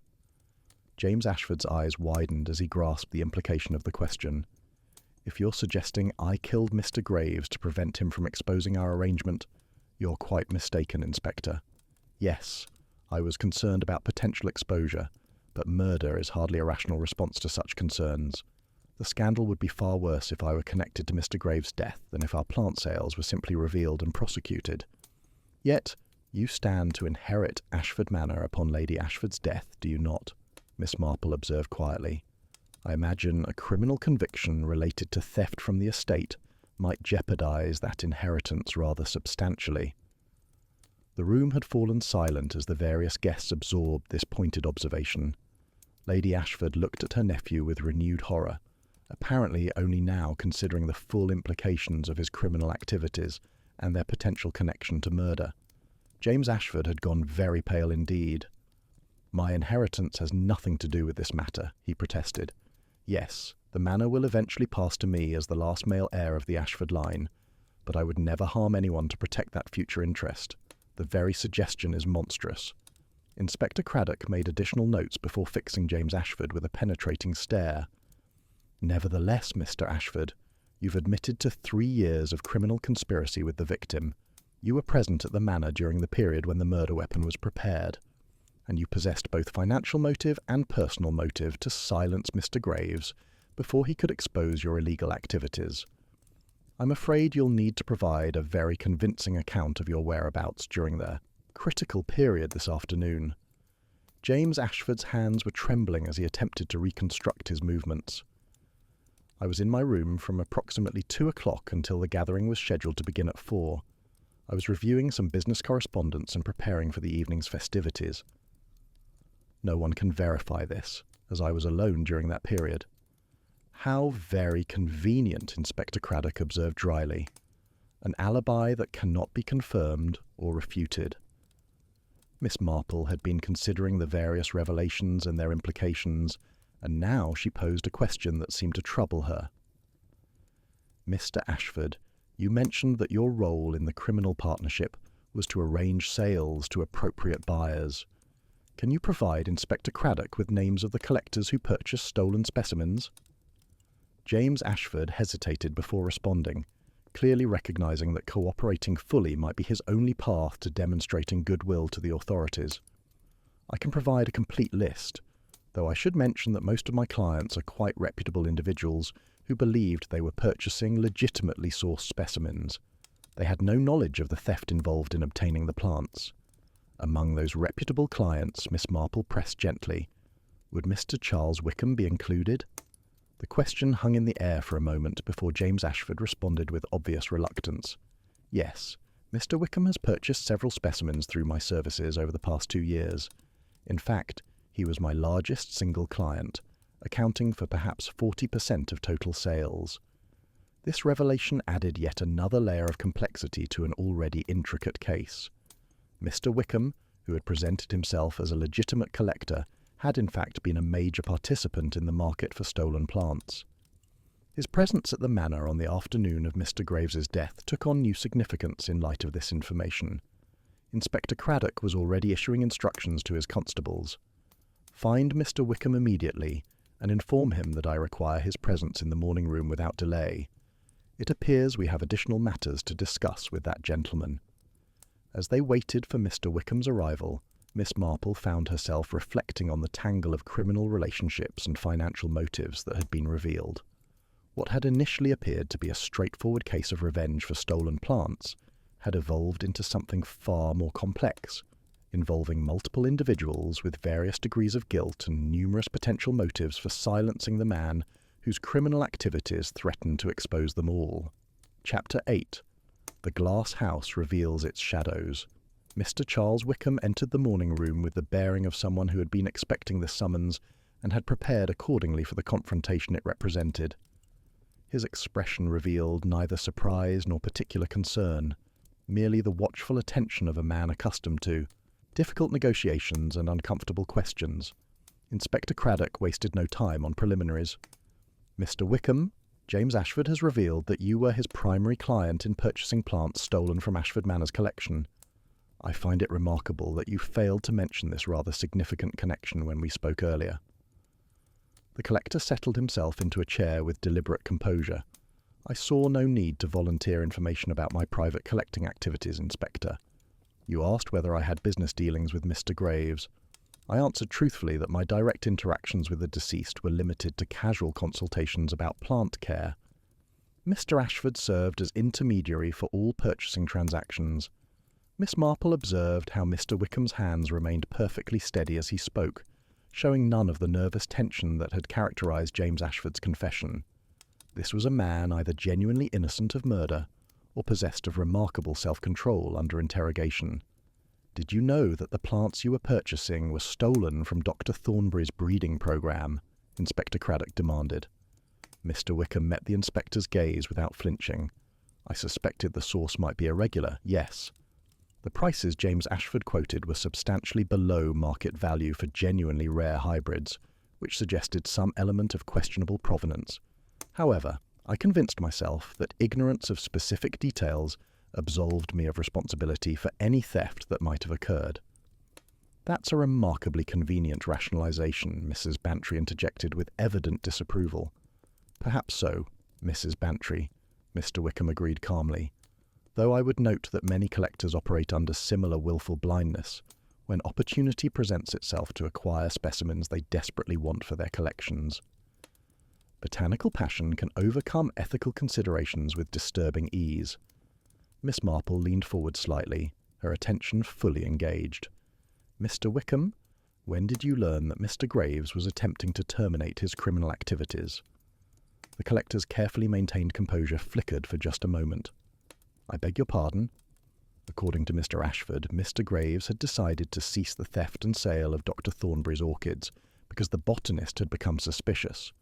Given that you were the primary beneficiary of this illegal trade, I imagine Mr. Graves's decision to stop would have been quite inconvenient for you. Mr. Wickham considered his response carefully before speaking.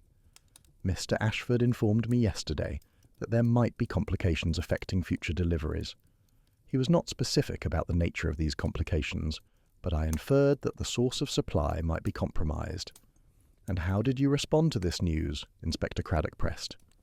"I was naturally disappointed," Mr. Wickham admitted. "I had placed orders for 3 additional hybrid specimens that I very much wished to acquire. However, disappointment is hardly motive for murder, Inspector. There are always other sources for rare plants if one is patient and well-connected. Yet you went to considerable trouble to arrive early at Ashford Manor and speak privately with Mr. Graves," Miss Marple observed. "Helena Pembroke's notes indicate you met with him in the Orangery and that the conversation involved what appeared to be threats. Can you explain what prompted such an urgent and apparently contentious meeting?" Mr. Wickham's expression had grown decidedly uncomfortable. "I wished to convince Mr. Graves to continue our arrangement for a short while longer. I offered substantial bonuses if he could provide the 3 specimens I had ordered. When he refused, I may have expressed my frustration more forcefully than was wise. But threatening words spoken in the heat of disappointment are quite different from actual violence, Miss Marple." Professor Hartley, who had been listening to this exchange with growing interest, now contributed his own observation. "Mr. Wickham, you attended my public lecture on botanical toxins at the Royal Horticultural Society. You even approached me afterward to discuss technical details of toxin extraction and handling. Would you care to explain your interest in such deadly substances?" The collector had gone noticeably pale at this question. "My interest was purely academic, Professor. As a serious collector of rare plants, I find it valuable to understand the potential dangers certain specimens might present. Some tropical plants possess defensive mechanisms that can prove harmful if improperly handled. Yet the specificity of your questions suggested more than casual academic interest," Professor Hartley continued. "You inquired particularly about toxin, asking about its potency, its stability under various conditions, and the procedures necessary for safe handling. At the time, I found your curiosity somewhat unusual, but not alarming. Now, knowing that toxin was used to murder Mr. Graves, your earlier interest takes on a far more sinister character." Inspector Craddock had been taking detailed notes throughout this exchange, and now he fixed Mr. Wickham with an uncompromising stare. "Mr. Wickham, did you steal toxin from Professor Hartley's laboratory at Cambridge?" "Certainly not," the collector protested. "I have no connection to Cambridge University and would have no means of accessing Professor Hartley's laboratory, even if I wished to do so. Yet you possess the knowledge necessary to recognize toxin as a suitable murder weapon. Miss Marple observed, and you had strong financial motive to silence Mr. Graves before he could reveal the extent of his and your activities to authorities. The stolen plants in your conservatory would provide clear evidence of your participation in criminal enterprise. Mr. Wickham rose from his chair with evident agitation. I resent these implications, Miss Marple. Yes, I purchased stolen plants. Yes, I was frustrated when Mr. Graves decided to end our arrangement. And yes, I inquired about botanical toxins out of professional interest in plant defences. But none of these facts make me a murderer. I'm a collector, not a killer. Then perhaps you can explain, Inspector Craddock interjected, why analysis of the fern pot discovered near where Mr. Graves fell shows traces of your distinctive leather gloves. Laboratory examination has confirmed that the leather treatment used on your gloves left a unique chemical signature in the soil of that pot. You didn't merely observe the Orangery displays this afternoon, Mr. Wickham. You actively manipulated the scene where Mr. Graves was murdered. The room had fallen silent as the various guests absorbed this damning evidence. Mr. Wickham stood frozen, his face reflecting the realization that his carefully constructed denials had been undermined by physical evidence he had not known existed. Before the collector could formulate a response, the door to the morning room opened to admit Thomas Gardner, the young assistant gardener. His face was flushed with excitement, and he carried a small wooden box that he handled with evident care. Inspector Craddock, forgive the interruption, but I've discovered something in the orangery that I believe you need to see immediately. This box was hidden behind the cultivation benches in the rear section, where Dr. Thornbury keeps his experimental crosses. It contains a glass vial with what appears to be the remains of some substance, along with protective equipment and detailed notes about handling procedures for toxin. Inspector Craddock took the box from Thomas and examined its contents carefully. The vial was indeed labelled with the chemical name for toxin, and the accompanying notes provided explicit instructions for applying the toxin to plant thorns while minimizing risk of exposure to the applicator. Most significantly, the handwriting in these notes was distinctly different from Dr. Thornbury's characteristic style, showing instead the precise, almost architectural quality of someone trained in technical drawing or engineering. This handwriting, Miss Marple said quietly, moving closer to examine the notes. Does it match any samples in Mr. Graves's ledger or other documents we've collected? Inspector Craddock compared the notes to various documents he had assembled during the investigation. After a moment, he shook his head. No match to Mr. Graves's writing, nor to James Ashford's business correspondence. These notes were written by someone else entirely.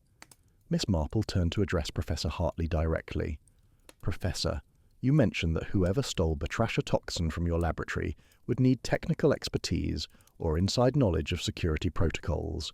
Among those present at Ashford Manor today, who would possess such specialized knowledge? Professor Hartley considered this question carefully. The security systems at Cambridge are quite sophisticated, requiring both electronic access codes and knowledge of patrol patterns to circumvent. Someone with engineering training or extensive experience with institutional security might be able to breach such systems, though it would require considerable planning and technical skill. It was Mrs. Bantry who made the connection that had eluded the others. Thomas Gardner's face when he delivered that box. He seemed almost triumphant rather than merely relieved to have found important evidence, and he knew exactly where to look for it, as though he was aware of its location all along. All eyes turned toward the young assistant gardener, who had remained near the doorway after delivering his discovery. Thomas's expression shifted from surprise to alarm as he recognized that suspicion had suddenly focused upon him. "I don't understand what you're suggesting," Thomas protested. "I found that box during a systematic search of the orangery. Inspector Craddock asked us to look for anything unusual or out of place. I was simply doing my duty." Miss Marple rose from her seat and approached Thomas with the gentle but inexorable manner of someone who had uncovered truth and would not be diverted from pursuing it to its conclusion. "Thomas, you have training in engineering, do you not?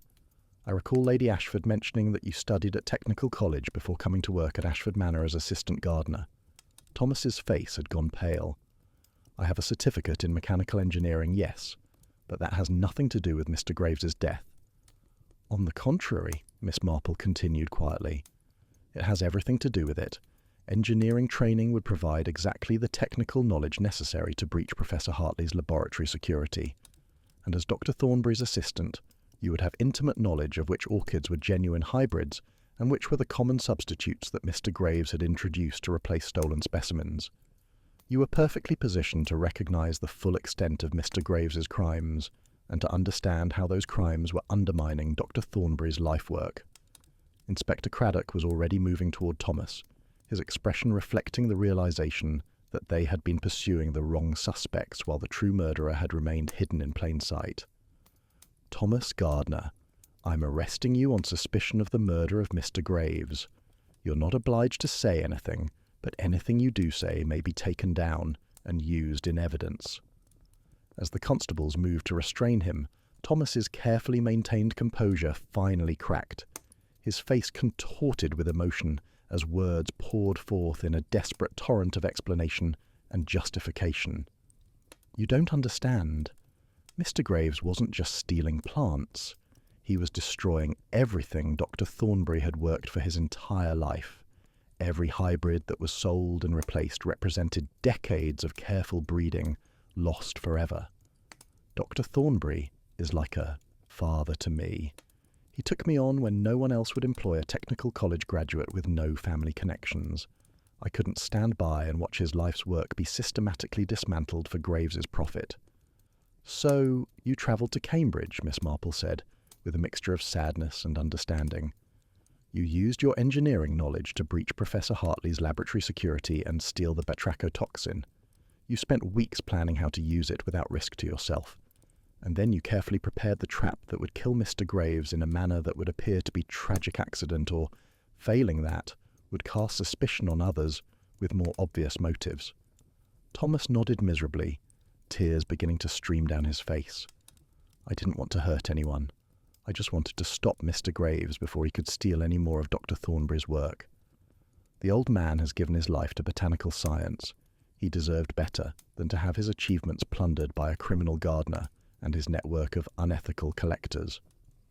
Inspector Craddock's expression showed a mixture of professional satisfaction at solving the case and genuine regret at the circumstances that had driven a young man to murder. "You positioned the fern pot to force Mr. Graves into contact with the poisoned orchid thorns, then removed it afterward, and hid the evidence behind the cultivation benches, where you knew it would eventually be found, but only after suspicion had settled on other more obvious suspects. I thought you would arrest Mr. Wickham, or maybe James Ashford," Thomas admitted. "They were both involved in the theft. They deserve to be punished for what they did. I never imagined suspicion would fall on Dr. Thornbury himself. When I heard what Miss Pembroke had observed, that she had seen Dr. Thornbury handling a vial in the Orangery, I realized I needed to redirect the investigation. That's why I staged the discovery of the hidden box. I thought if you found the materials used to prepare the poison, you would conclude that the real murderer must still be at large.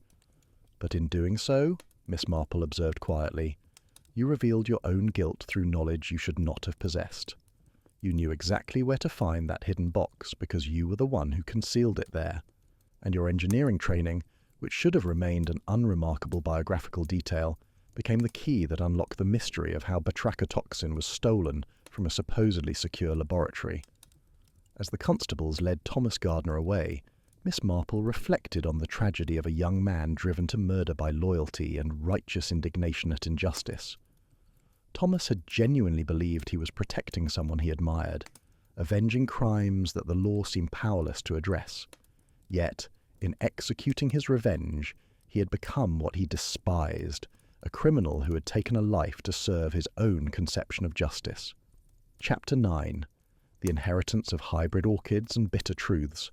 The following morning dawned clear and cold, the previous night's frost transforming Ashford Manor's grounds into a crystalline landscape that sparkled in the pale winter sunlight. Miss Marple stood at the window of her guest room, observing how the orangery's glass walls captured and reflected the morning light, creating the impression of a jewelled casket set among the frozen gardens. Inspector Craddock had worked through much of the night, taking detailed statements from all parties and assembling the comprehensive case against Thomas Gardner that would be presented to the magistrate.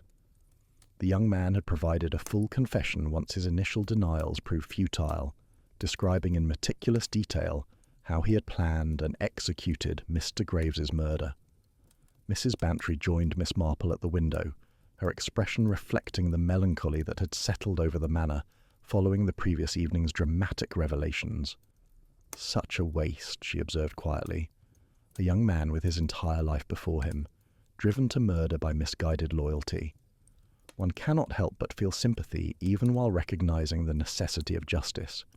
"Indeed," Miss Marple agreed, "though I suspect Thomas Gardner's prosecution will raise uncomfortable questions about the various other individuals whose criminal activities created the circumstances that prompted his desperate action. Mr. Wickham, James Ashford, and even Mr. Graves himself all bear responsibility for creating the situation that ultimately led to murder."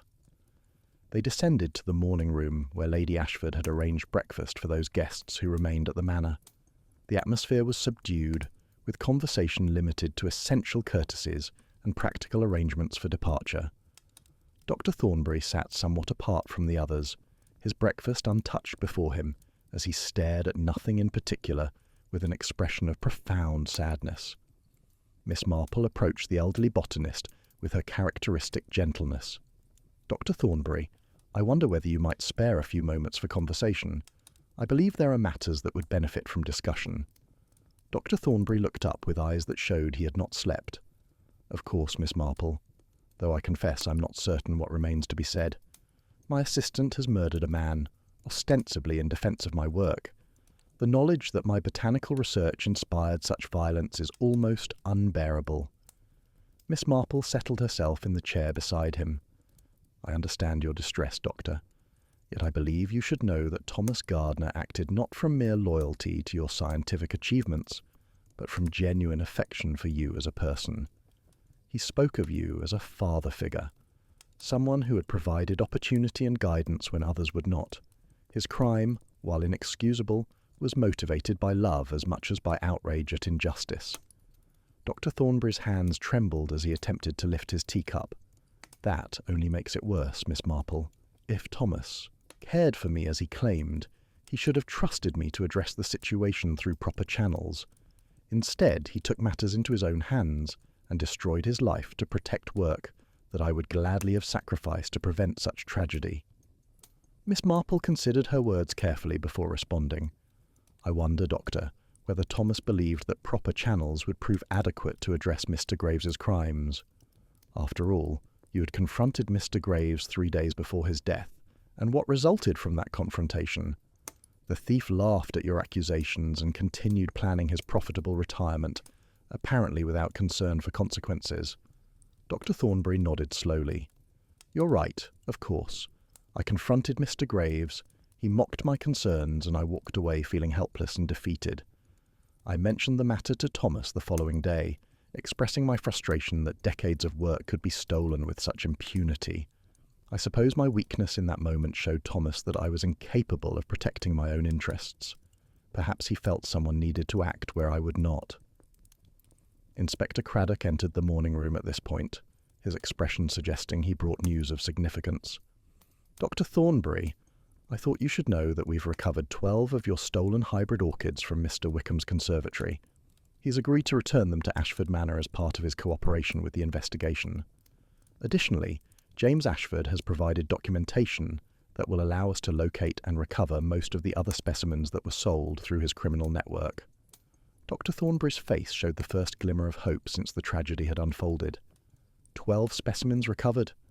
That's more than I dared hope for, Inspector. Some of those hybrids represent breeding lines I feared were lost forever. "There's more," Inspector Craddock continued. "Lady Ashford has asked me to inform you that she wishes to expand the botanical research program at Ashford Manor, with increased funding and additional staff to assist in your work. She's quite firm in her determination that something positive should emerge from these terrible events."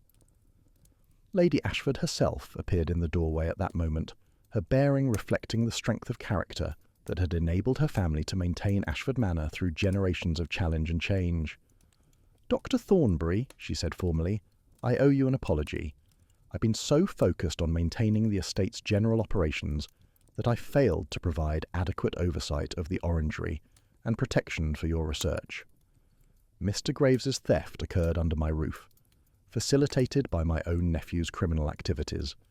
The very least I can do now is ensure that your work receives the support and security it deserves." Dr. Thornbury rose with visible effort, his emotions threatening to overcome his composure.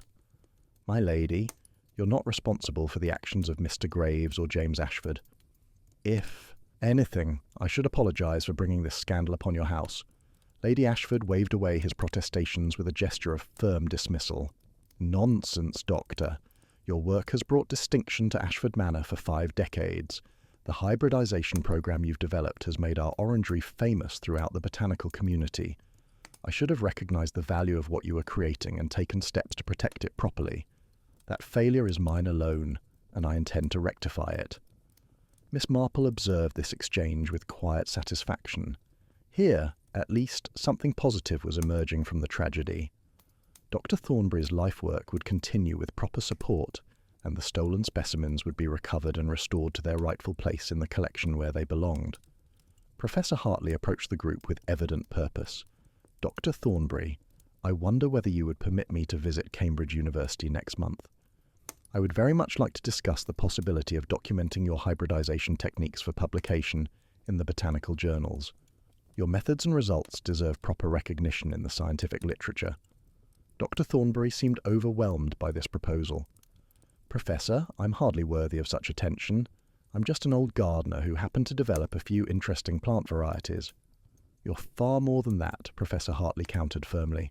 "You've made genuine contributions to our understanding of orchid genetics and hybridization. The fact that criminals sought to profit from your work only demonstrates its value. The scientific community should know about your achievements, and I would be honored to help document them properly." As these various conversations continued around him, James Ashford sat alone at the far end of the breakfast table, his face reflecting the shame and regret of someone whose actions had contributed to tragedy and dishonour. Lady Ashford had not yet addressed him directly since his confession the previous evening, and the silence between aunt and nephew spoke volumes about the breach that had opened in their family relationship. Miss Marple, observing this tableau of human weakness and its consequences, found herself reflecting on the complex web of motivations and circumstances that had led to murder in the Christmas Orangery. Greed, loyalty, indignation at injustice, and desperate attempts to protect what one valued, all of these forces had combined to create the conditions for Thomas Gardner's crime. Inspector Craddock approached Miss Marple with an expression of professional respect. "I wanted to thank you, Miss Marple, for your assistance in solving this case. Your observation about Thomas Gardner's engineering background proved to be the key insight that unlocked the mystery. Without it, we might still be pursuing Mr. Wickham or Dr. Thornbury as suspects, while the true murderer remained hidden in plain sight." Miss Marple smiled with gentle modesty. "I merely observed what was present to be seen, Inspector. Thomas was intelligent and thorough in planning his crime, but he made the common error of believing that his own specialized knowledge was more common than it truly proved to be. When he revealed familiarity with security systems and toxin handling procedures that his position as assistant gardener should not have provided, the truth became apparent. Mr. Wickham, who had been conferring quietly with his solicitor in the corner of the room, now approached the group with evident reluctance. "Lady Ashford, I wish to apologise formally for my role in the theft of your property. I've instructed my solicitor to arrange full financial restitution for the stolen specimens, and I'm cooperating completely with Inspector Craddock's investigation into the illegal plant trade network. It's poor recompense for my crimes, but it's all I can offer." Lady Ashford regarded the collector with an expression that combined disapproval with pragmatic recognition of his cooperation. "Your financial restitution is accepted, Mr. Wickham, and your cooperation with the authorities is noted. However, I believe it would be best if you did not visit Ashford Manor in future. Your presence here would serve as an uncomfortable reminder of events better left in the past." Mr. Wickham nodded acceptance of this banishment, recognising that he was fortunate to escape with no worse consequences than exclusion from a social circle he had betrayed. He gathered his belongings and departed with as much dignity as circumstances permitted, leaving behind the orchids he had purchased illegally and the reputation he had spent decades building. As the morning progressed and various guests began making arrangements for their departures, Miss Marple found herself in conversation with Helena Pembroke, whose journalistic notebook had played such a significant role in establishing the timeline and circumstances of Mr. Graves' death. "I suppose I should be grateful that my observations proved useful to the investigation," Helena said quietly. "Though I confess, I feel somewhat responsible for not coming forward immediately with what I'd witnessed. If I had reported Mr. Wickham's threats and Dr. Thornbury's suspicious behaviour when I first observed them, might Thomas Gardner have been prevented from carrying out his plan?" Miss Marple considered this question carefully. "We cannot know what different choices might have produced, Miss Pembroke. You observed events and recorded them faithfully, which is all any witness can reasonably be expected to do. The responsibility for murder lies with the murderer alone, not with those who failed to anticipate or prevent his actions." Helena nodded slowly, though her expression suggested she would continue to wrestle with questions of complicity and responsibility. "I've decided not to write the article about Ashford Manor's botanical displays," she said finally. "It seems inappropriate to profit from circumstances that led to such tragedy. Instead, I'm considering a piece about the ethics of rare plant collecting and the criminal networks that sometimes emerge when demand exceeds legitimate supply." "That sounds like a far more valuable contribution," Miss Marple agreed. "If your article prompts collectors and institutions to examine their practices and sources more carefully, it might prevent future Thomas Gardners from feeling that murder is the only means of protecting what they value." Dr. Thornbury had been listening to this exchange, and now he spoke with evident emotion. If any good can come from these terrible events, it should be greater awareness of the damage caused by illegal plant trading. Thomas was wrong to kill Mr. Graves, but his underlying concern about the theft of botanical resources was entirely valid. Too many unique specimens disappear from their rightful locations, lost to science and conservation, because collectors prize ownership over preservation. Professor Hartley nodded vigorous agreement. "The botanical community must do better at regulating trade in rare specimens and ensuring that breeding programs like yours receive proper protection. I intend to propose new guidelines to the Royal Horticultural Society for documenting and safeguarding unique hybrid varieties." Perhaps Dr. Thornbury's legacy can include not just beautiful orchids, but also improved protections for botanical research. As the conversations continued and the various guests prepared to depart Ashford Manor, Miss Marple reflected that justice, while necessary, was rarely entirely satisfying. Thomas Gardner would face prosecution for murder, a crime he had committed, but which circumstances and provocation had made almost inevitable. Mr. Wickham and James Ashford would face their own legal consequences for participating in the theft of Dr. Thornbury's work. Yet the person whose crimes had initiated the entire chain of events, Mr. Graves himself, had escaped earthly judgment through death, taking with him whatever regrets or justifications he might have offered for his systematic betrayal of trust. The Christmas Orangery, which should have been a place of wonder and celebration, would forever carry the shadow of the tragedy that had unfolded among its exotic blooms. Yet perhaps, Miss Marple thought, that shadow might serve a useful purpose, reminding future visitors that beauty and value often inspire the darker aspects of human nature, alongside genuine appreciation and legitimate scientific pursuit. Chapter 10. The orchid blooms through winter's end. 3 months had passed since the events at Ashford Manor, and the early spring sunshine was beginning to coax new growth from the gardens, when Miss Marple received an unexpected letter bearing Lady Ashford's distinctive stationery. She opened it with interest, curious to learn how matters had progressed in the aftermath of that tragic Christmas gathering. The letter, written in Lady Ashford's elegant hand, brought news both encouraging and melancholy. Thomas Gardner's trial had concluded with a guilty verdict, though the judge had shown some mercy in sentencing, taking into account the provocation provided by Mr. Graves's systematic theft and the defendant's genuine remorse for his actions. Thomas would serve 15 years, with possibility of parole after 10, a sentence that acknowledged both the seriousness of murder and the complex circumstances that had driven a young man to commit it. James Ashford had been prosecuted for his role in receiving and selling stolen property, resulting in a substantial fine and 18 months' imprisonment. More significantly, Lady Ashford had disinherited her nephew, naming instead a distant cousin as her heir, with the provision that Dr. Thornbury's botanical research program would receive permanent endowment and protection under the terms of her will. Mr. Wickham had avoided prosecution through his full cooperation with authorities, but his reputation in collecting circles had been destroyed by revelations about his willingness to purchase stolen specimens. His conservatory, once among the finest private collections in England, was being dismantled and its contents distributed to botanical gardens and research institutions that could provide proper documentation and care for the rare plants it contained. Most encouragingly, the letter revealed that Dr. Thornbury's work was flourishing under the expanded program Lady Ashford had established.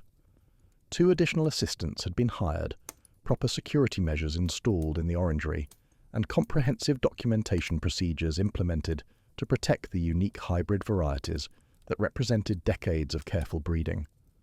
Professor Hartley had published a lengthy article in the Journal of Botanical Science detailing Dr. Thornbury's hybridization techniques and their contributions to understanding orchid genetics.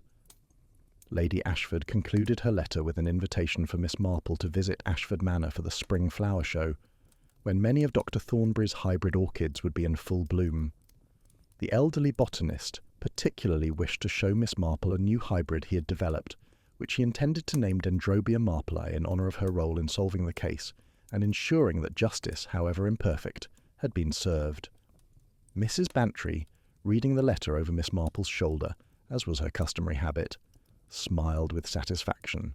Well, that's a better conclusion than we might have feared.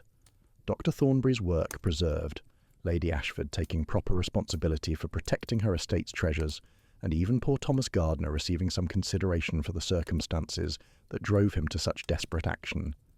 Miss Marple folded the letter carefully, her expression thoughtful. Yes, the outcome could certainly have been worse, though I confess I remain troubled by the fundamental issues this case revealed. Thomas Gardner is not the only person who has felt that official channels provide inadequate remedy for wrongs committed by those with power and position. His resort to murder was extreme and unjustifiable, yet it arose from a genuine sense that justice would not otherwise be served. Mrs. Bantry settled herself more comfortably in her chair. Do you really believe Mr. Graves would have escaped consequences if Thomas hadn't killed him? Surely once Dr. Thornbury had evidence of the theft, proper authorities would have intervened. Miss Marple's response came slowly, reflecting careful consideration of this question. Perhaps eventually, yes. But consider the practical difficulties Dr. Thornbury would have faced. Mr. Graves had spent 3 years building his criminal enterprise, carefully documenting his sales in a ledger kept hidden in his private cottage. James Ashford and Mr. Wickham, his primary accomplices, were both men of substantial means and social position who could afford excellent legal representation. Dr. Thornbury would have needed to prove not merely that plants were missing, but that specific specimens had been stolen and sold to particular individuals, all while facing potential accusations that he was simply a confused elderly man, unable to properly maintain his own records. I see your point, Mrs. Bantry conceded. The legal process would have been lengthy, expensive, and uncertain in its outcome. Meanwhile, Mr. Graves might well have continued stealing and selling specimens while the investigation proceeded. Precisely, Miss Marple agreed. Thomas Gardner, observing these circumstances, concluded that direct action was necessary, where official processes would prove inadequate. His error lay not in recognizing the limitations of legal remedy, but in believing that murder could serve as acceptable substitute for justice. Once one crosses that line, accepting that individual judgment may override societal prohibition against killing, civilization itself begins to crumble. They sat in comfortable silence for several moments, contemplating the difficult ethical questions the case had raised. Finally, Mrs. Bantry spoke again. Will you accept Lady Ashford's invitation to visit Ashford Manor for the spring flower show? Miss Marple smiled with genuine pleasure. I believe I shall, yes. It would be most interesting to see how Dr. Thornbury's hybrids are progressing under proper conditions of security and support. And I confess I'm curious to see this Dendrobia marpleae he's naming in my honour, though I suspect my contribution to botanical science will prove considerably less significant than his own. The spring flower show at Ashford Manor, when Miss Marple and Mrs. Bantry finally attended several weeks later, proved to be everything Lady Ashford's enthusiastic correspondence had promised. The Orangery glowed with colour and life, its carefully arranged displays showcasing not only Dr. Thornbury's famous hybrid orchids, but also a comprehensive collection of tropical and subtropical species that demonstrated the breadth and depth of the estate's botanical holdings. Dr. Thornbury himself, looking considerably healthier and more animated than when Miss Marple had last seen him, personally conducted their tour of the Orangery with evident pride in both his established achievements and his newest developments.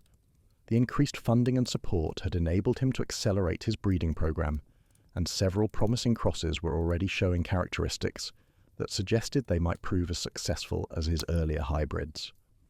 "This is Dendrobium marplei," he announced, gesturing to a specimen bearing delicate flowers of pale lavender, marked with intricate patterns of deeper purple and gold. "I developed this particular variety from a cross between two of the hybrids that Mr. Wickham returned to the estate.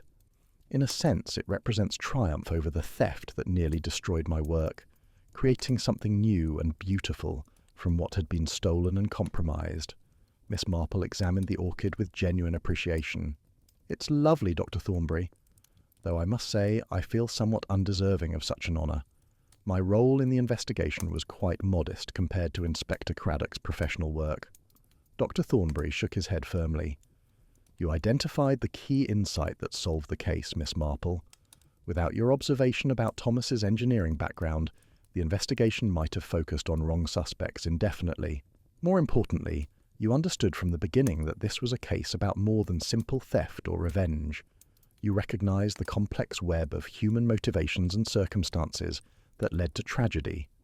As they continued their tour, moving among the spectacular displays of blooming orchids and exotic tropical plants, Miss Marple found herself reflecting on the nature of justice and its relationship to the formal legal processes that society established to maintain order.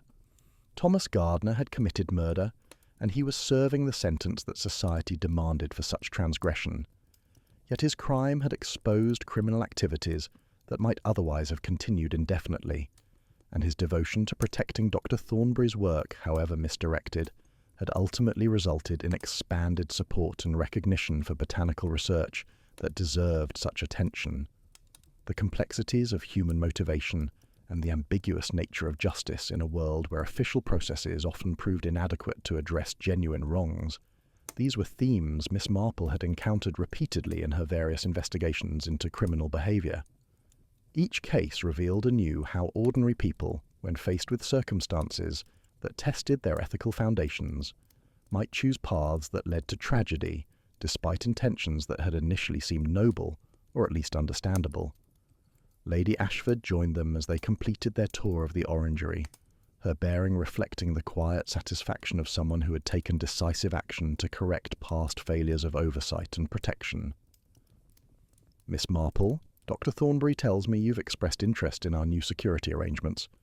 Would you care to inspect the documentation system we've implemented for tracking the collection?"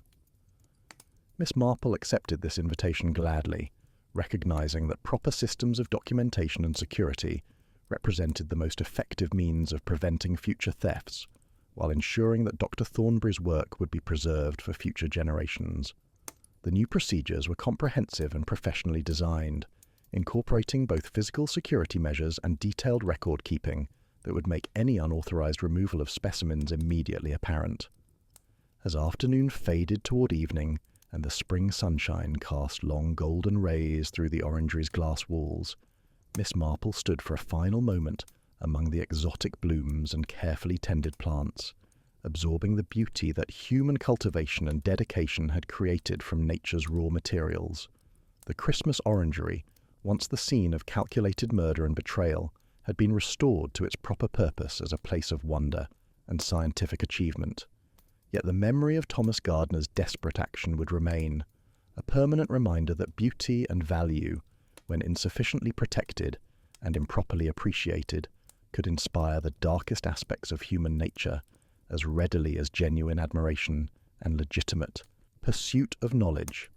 The delicate orchid blooms surrounding her, products of decades of patient work and careful attention to the smallest details of plant genetics, represented both human achievement at its best and the vulnerability of such achievements to those who would exploit them for personal gain.